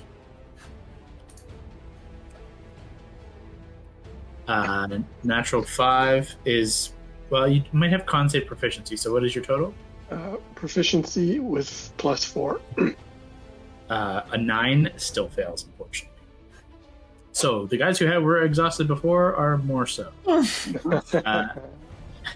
Your speed is now halved in addition to your disadvantage. Crane, is now your turn. Alright, let's finish this bastard once and for all. I'm going to try again a dazing shot. Yeah, you got it. Go ahead and roll your 2 attacks. They're at advantage now. Okay. First roll a 7. Okay. And second roll a 2. So 9 and 7, 16, I guess. 16 hits.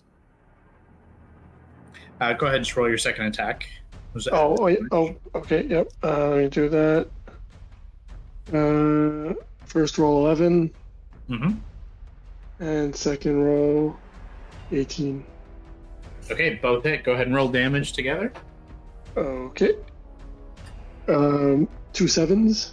So it's 14 and 8. What is that? 22 points 22. reduced to 11.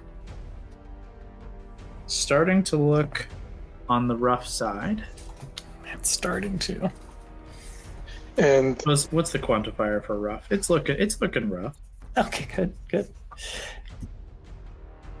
you have to make a con saving throw. Yes, that's right.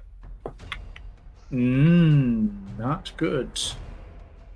Plus 7. Was that 13? Not fail. Okay. Yes. He is dazed. So his disadvantage on attacks, right? Let me double check. Disadvantage on attacks until the end of the next turn. Oh, Okay. thank God. Okay, good. Has disadvantage on its attacks then. Decrane, are you holding your position there, still behind the shield? Can I move back a bit away from it without actually leaving its, I guess, attack of opportunity area? You won't incur any attacks of opportunity, but you would forego your shield advantage bonus. And Like I wouldn't establish it again in my new spot. well, yeah. So here's you are prone while you're there, and you have half speed. So the best you could do is stand up, and then end your turn. Oh, never mind. Then it's not working. There's not enough speed to do anything.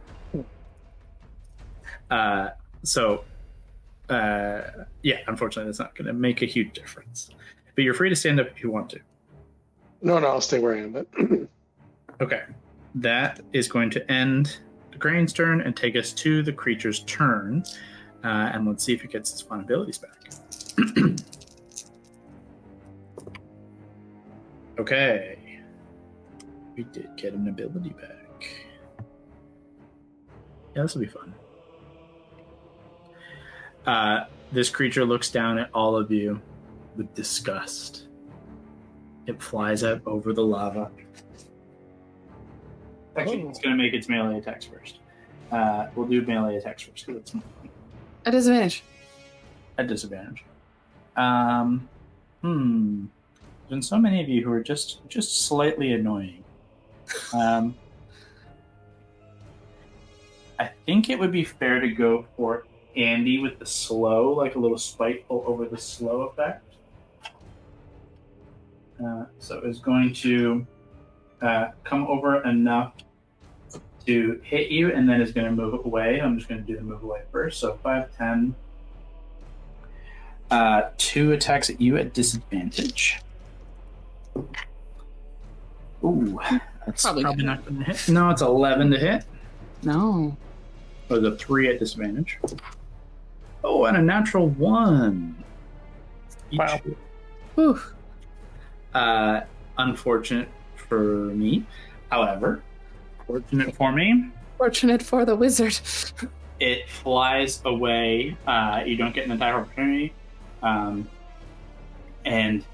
you watch out of perhaps frustration or the inspiration of the presence of whatever creature came through the portal previous, the dark energy of the singularity begins to roil again. And it plants a singularity at the tip of this, kind of just beyond here. Oh no. Hovering in space, Oh boy. just beyond the edge, the lip of this platform. Kind of directly in front of it, it just unloads this black hole, like, deposit from inside of it. And it just begins to spiral and spin up, and you can feel all of you. Augustus and Enid, you can just feel you're at the edge of the effective range, but you're not in it. You're on the outside. But, like, just in front of you, you can feel it. Tootsuite, DeCrane, Coulson, and Andy feel the pull.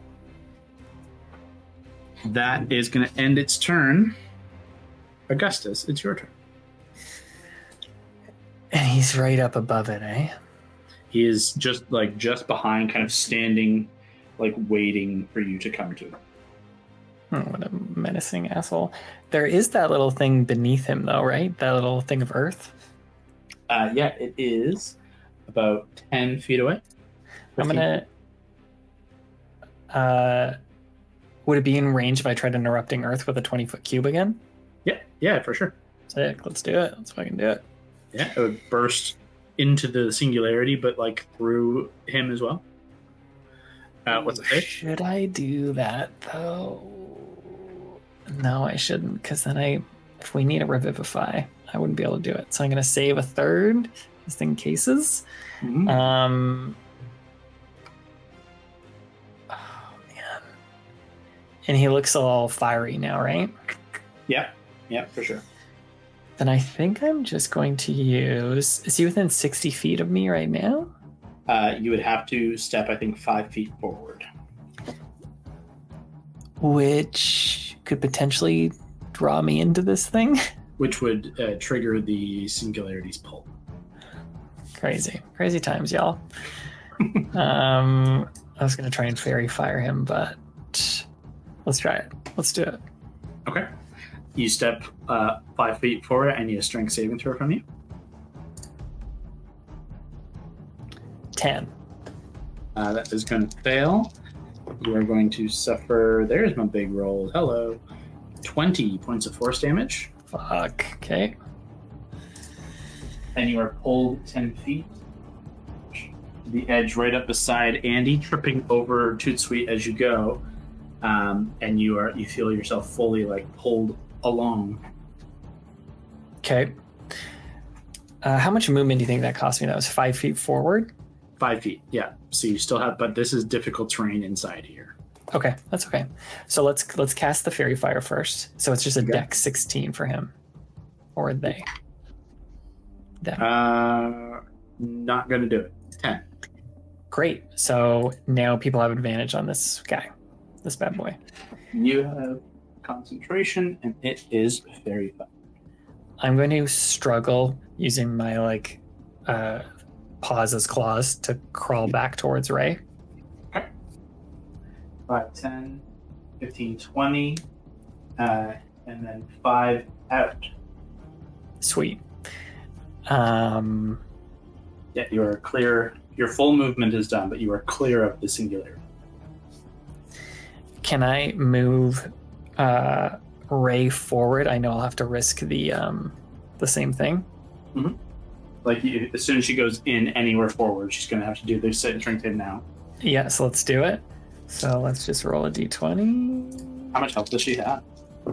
She is pretty tanky, actually. Nah, she just got a 10. Okay, 16 points of force damage. Okay, let me just go to her stuff. But that won't drop her. Okay. So 5 feet. So she's at 8 health now. And she's going to get to Andy. Within 5 feet of Andy. And I'm going to try and 15-foot push Andy back south away from this thing.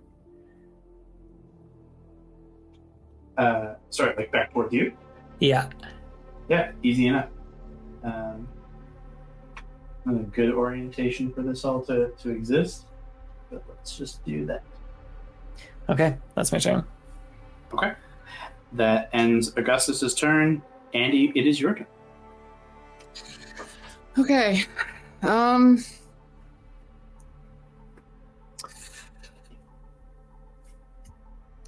Oh, this is bad. I had a different plan because I thought I was going to get sucked towards it. Okay, I'm just going to try to second level chromatic orb. What's the range? It's 90. Oh, okay. You still have disadvantage as it's a ranged attack roll through the chromatic, or through the singularity. That's but fair. would she have advantage now because of fairy fire? Yes. Good point. Straight roll. Good job. Natural 17. Nice. Yeah, definitely gonna hit for sure. All right, let's do... Flavor. What kind of damage do we want to do, guys?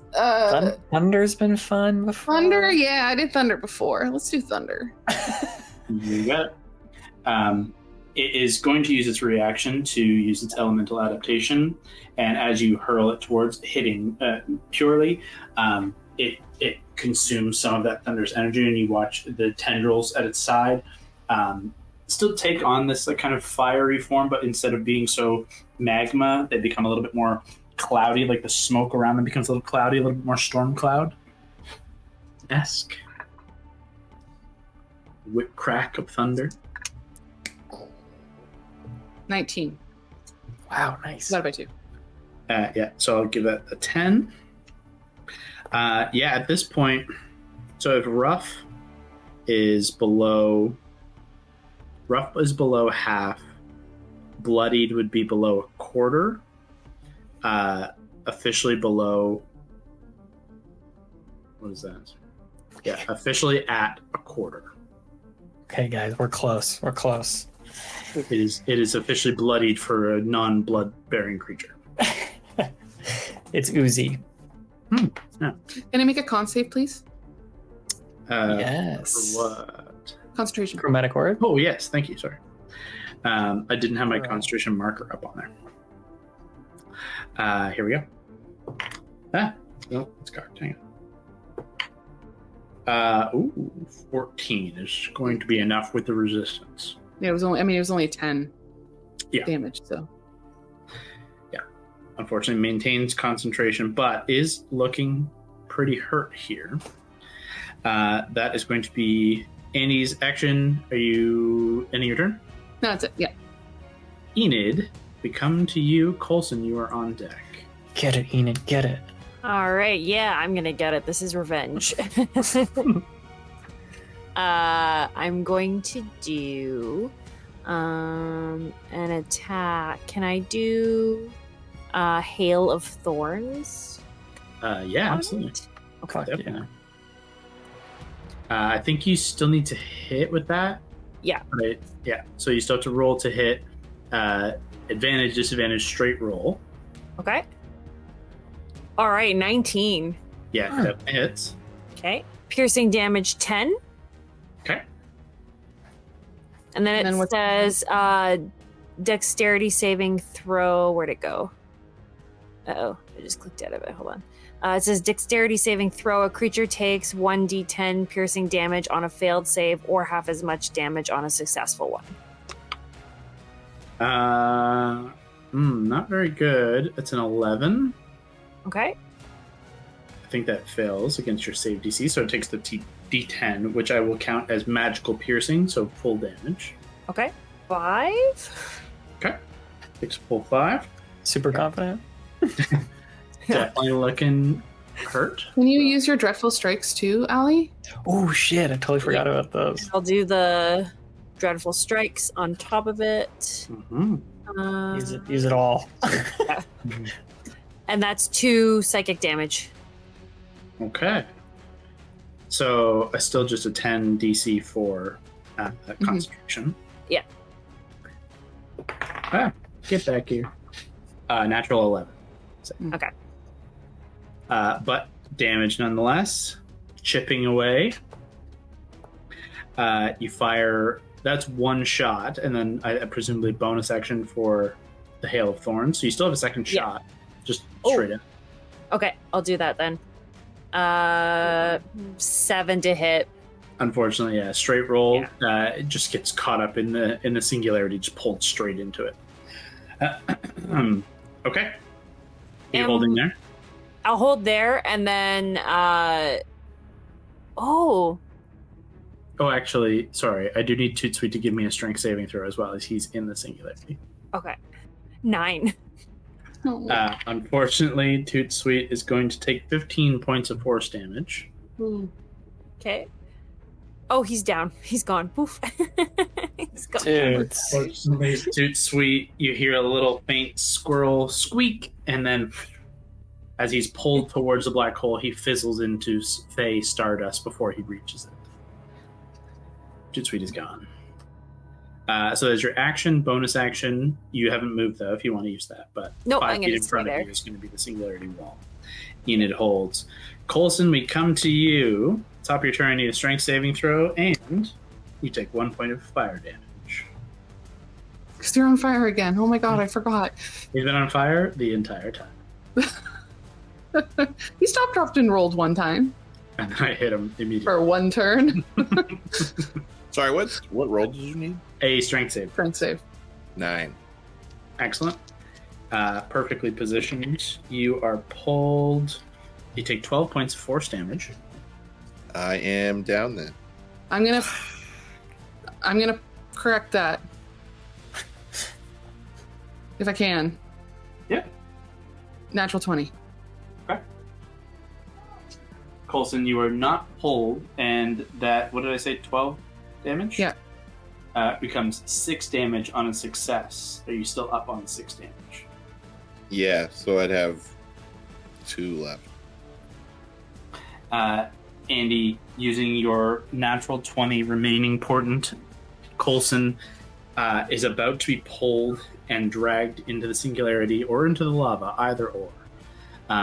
But you manage to plant his roots deep into the ground and instead pull him and hold him back in your astral form.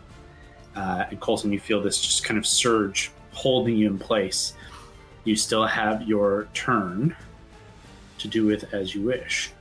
It is difficult terrain where you are, so everything is at half movement. What do you want to try and do? You do have your second wind still if you haven't used it yet. If you're hurting real bad. You're at 2 hit points. You're hurting real bad. Ooh. As your bonus action. Well, first off, I'll do Fighting Spirit again. Well, that would be a bonus action as well. So your Fighting Spirit and your second wind are both bonus actions. Oh, shit. Second one's going to get you more health. I'll do second wind then. Yeah. So it's a D10 plus 6 in healing.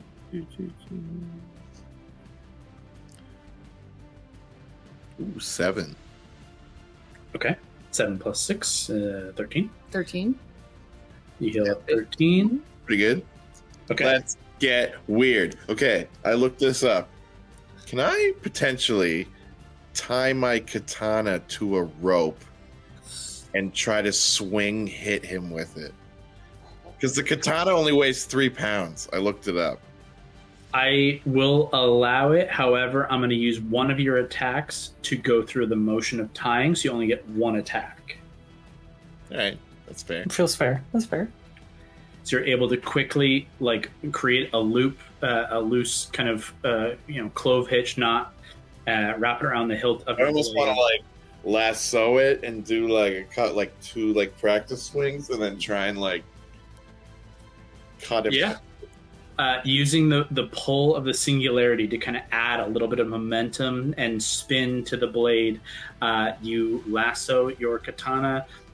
It is at advantage as the fairy fire is still around the creature. And this is not technically a ranged attack, it's a reach weapon in this case. Wow. So, advantage attack. Do it. This is peak D&D, come on. Roll twice, take the higher. 24. 24 will hit. Roll twice, see if you get a crit. If you get a crit, he's probably going He did roll twice. Oh, okay. Fuck. I wanted that crit so bad. I was saving that natural 20 to make someone crit, but... You saved his life. 7 damage. 7 points of damage. Is that with your bonus added? With the... Oh, how much is the bonus? Just 1? You get a +1, but is that with your dexterity added as well? Like your bonuses to your attack, or is that just dice? That's when, I just click damage, everything's already added. Yeah. Okay. So it's +1 with the magic, so it becomes 8. Sick. You do manage to cut through, and you see where you cut through a massive kind of slash, carve into the creature's flame ooze body that doesn't reseal. Nice. Did you use your action search already, right? Yes, unfortunately. But you still have your rope katana weapon at the ready.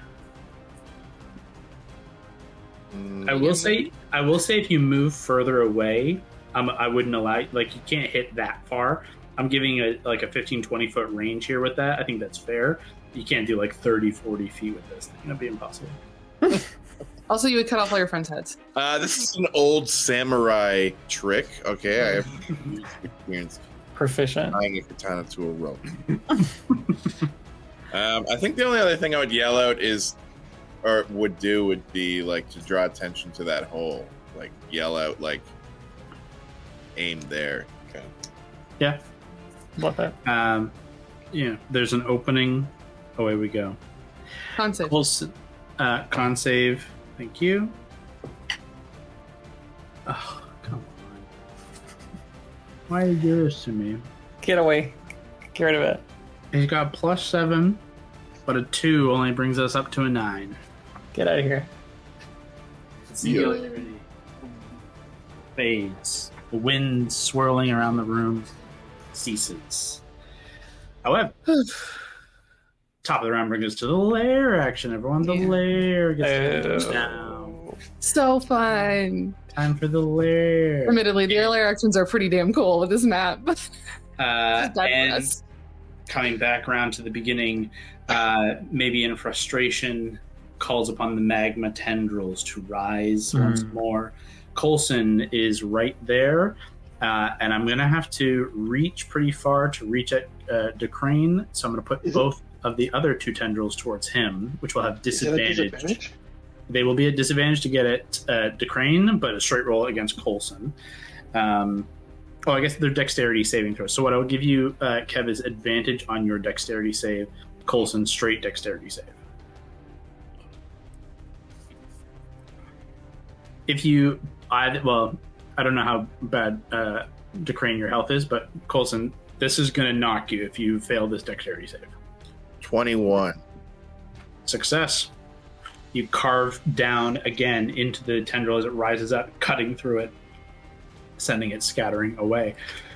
DeCrane. Roll 19. Yeah. As one rises, you fire and break through. It's shattering it. The other just slaps limply against the kind of alcove you've carved out for yourself, and you are safely shielded from it. The lair does not act very good. DeCrane, we come to you before the creatures up next. Come on, DeCrane. We're going to fire some more. Still 2 shots. 2 shots. You have advantage for 2 reasons. 19. Okay. Roll again.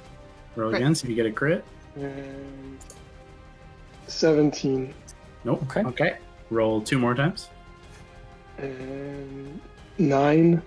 Okay. You're going to crit right here. This is Still it. gonna hit. And 14. Not Okay. crit. 2 hits. Go ahead and roll damage. Just to give me the total of everything added. Okay. 2 10s come to a 14. And 8. Was it 22 reduced to 11? Mhm. Single digits. Come on, I guess, sis. DeCrane, are you holding your position there? Mhm. Okay. You fire again and again. You have 2 shots left for your pistol for now. As we end your turn, we come to the creature's turn at single-digit health, not feeling too happy about that. You watch it immediately and quickly descend out of sight. It drops low below the edge of the cliffside. Is it still like immune to fire if it's all like lightningy and shit now? Yes. Oh, damn it. Hoping the lava could fuck it up a little bit. No, it's a lava creature. I know. I know. In fact, it's going to heal in the lava. So, Yeah. it dives Yeah. down, but it only has 40. Dashing gives it 80. The lava is 120 feet down. It cannot reach the lava with its action because it has sucked away too much lava, hurting itself in this instance.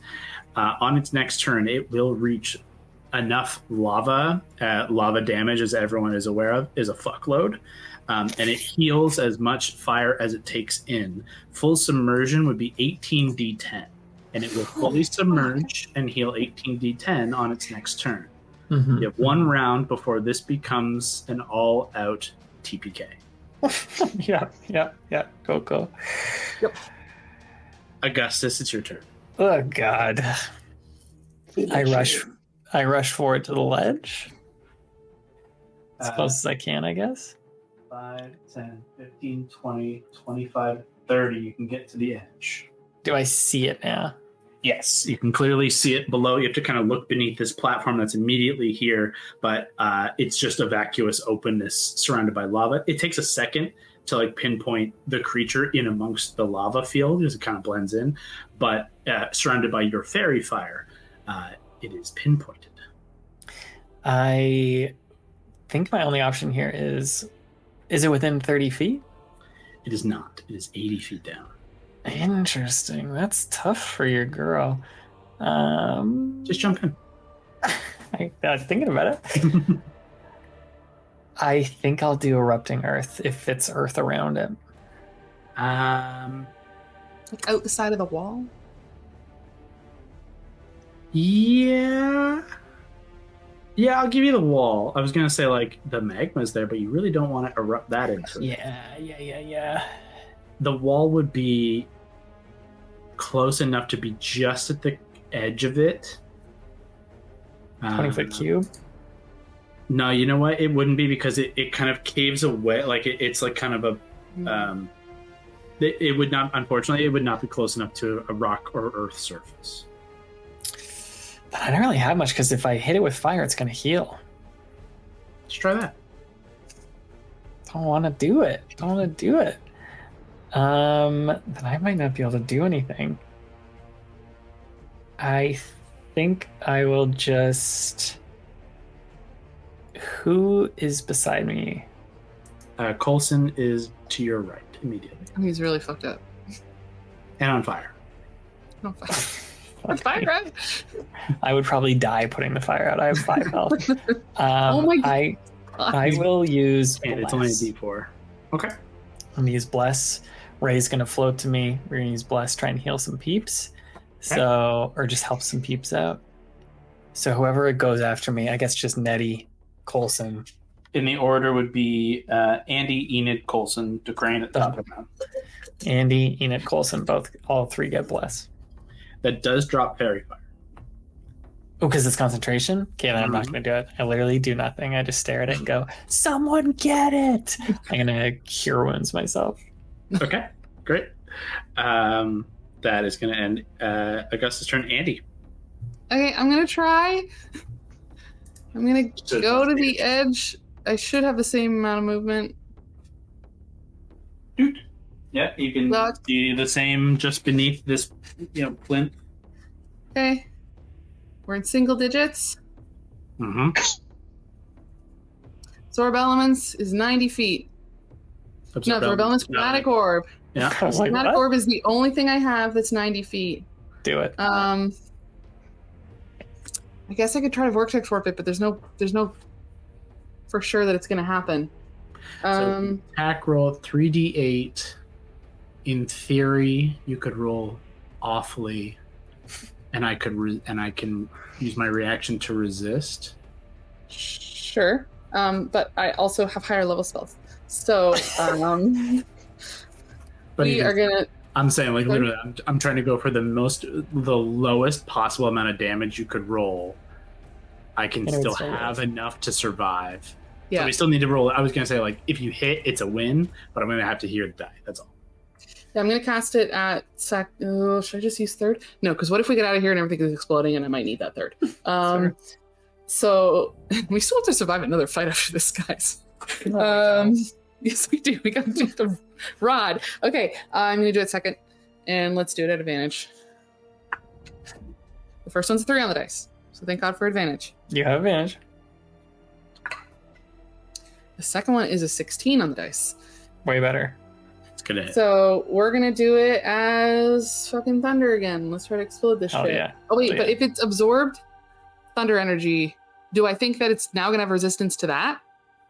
That would track, yes.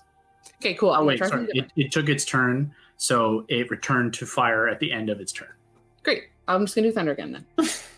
It's going to use the resistance reaction regardless. No matter what happens. It's gonna try. Wait, I just picked up my D4s. Wrong thing. D8s.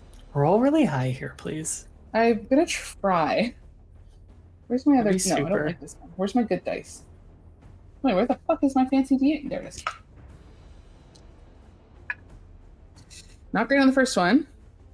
7 on the first two. Okay.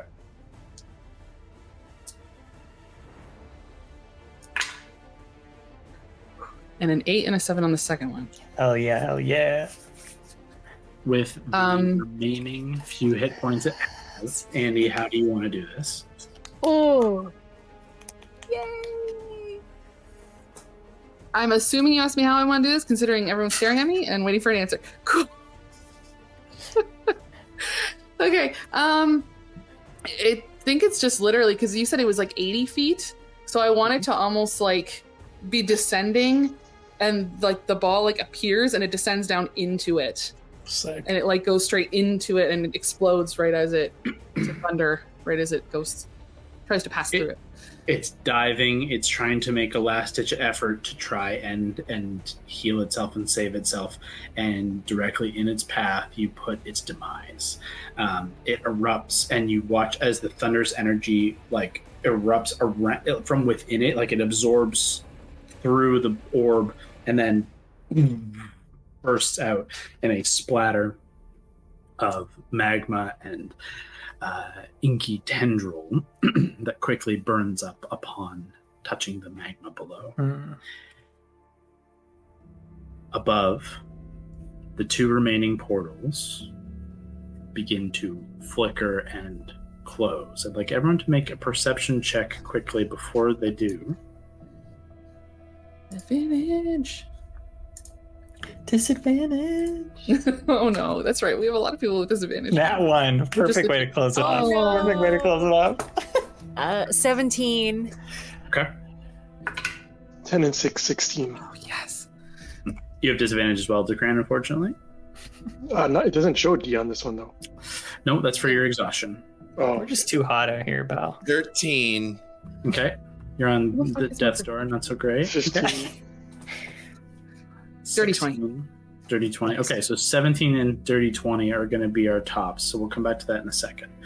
The portals above Warble shift, and you just watch the floating rock and magma tendrils. And it begins to kind of bubble and boil. The magma below begins to kind of react as all of this rock, all the platforms that were floating around just plummet in. These massive plumes of hot boiling lava, though they do not rise high enough to be a threat to you. However, in your last few moments here, 3 of you at the edge of this platform of rock looking down into this pool. Decrane, the fight having come over, you rush over, Enid sprinting from the other side of the room down to meet up with the friends. 5 of you stand on the edge, looking down at the demise of this creature, who seemingly was in control of something here, was doing something extraplanar with this magma, was certainly siphoning away the primordial energies of Ilderfold. However, beneath the mess it has caused, the rock pathway's gone. You can see something else emerging from the lava pool below. It's not another creature, it's an object, a large object, a massive octahedron, like a V8. You can see it half hanging up out of the lava as if surfaced by low tide. You can see the faces of these massive metal triangular shapes are rune-etched metal.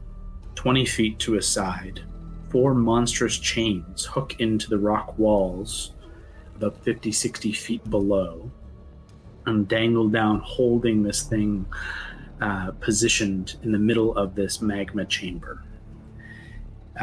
One of the faces that seemingly rises up facing where you're looking down, facing the entry here, you see has been destroyed. One of these metal faces of this octahedron. Notably, the metal is bent outwards, implying something burst out from within it. as you look down at this weird, unknown extra element into this already confusing and weird space. From across the room and echoing around, you hear a single slow clap. Applause by a singular creature echoing out around the room. Directly across from where you stand, now across 120 feet of open terrain, open air, and then magma far below. On the far wall, there's another kind of platform and some statues and elements of, you're not sure, it's very far away, likely associated with the ceremonial elements of this space in its prime. However, on the wall, on the far side, previously obscured by all the elements in the space, you see a ring, grotesque and morbid. A ring made of body parts that have been impaled into the wall in a macabre display. A circle, perfectly spherical circle of bodies placed atop one another and impaled into the surface of the wall and held by a paste of the black ooze and tendril that you've come accustomed to with these creatures. In the center of the ring, where there should be rock face, you see almost mirror-like, like glassy, like looking through a window, a foggy expanse, dark gray, and a creature clapping. Wide smile, wide face, alien, hooked and horned. The face you'd seen morph out of a creature above. Its wide, toothy maw in a grin. That's where we're going to end today. Oh boy. I don't like it. Scary. Yeah, We're like barely alive as it is. Fuck! What do we call him? Smiley? Let's just pick a demeaning nickname now. Clappy? Looking for the crane to yell at him.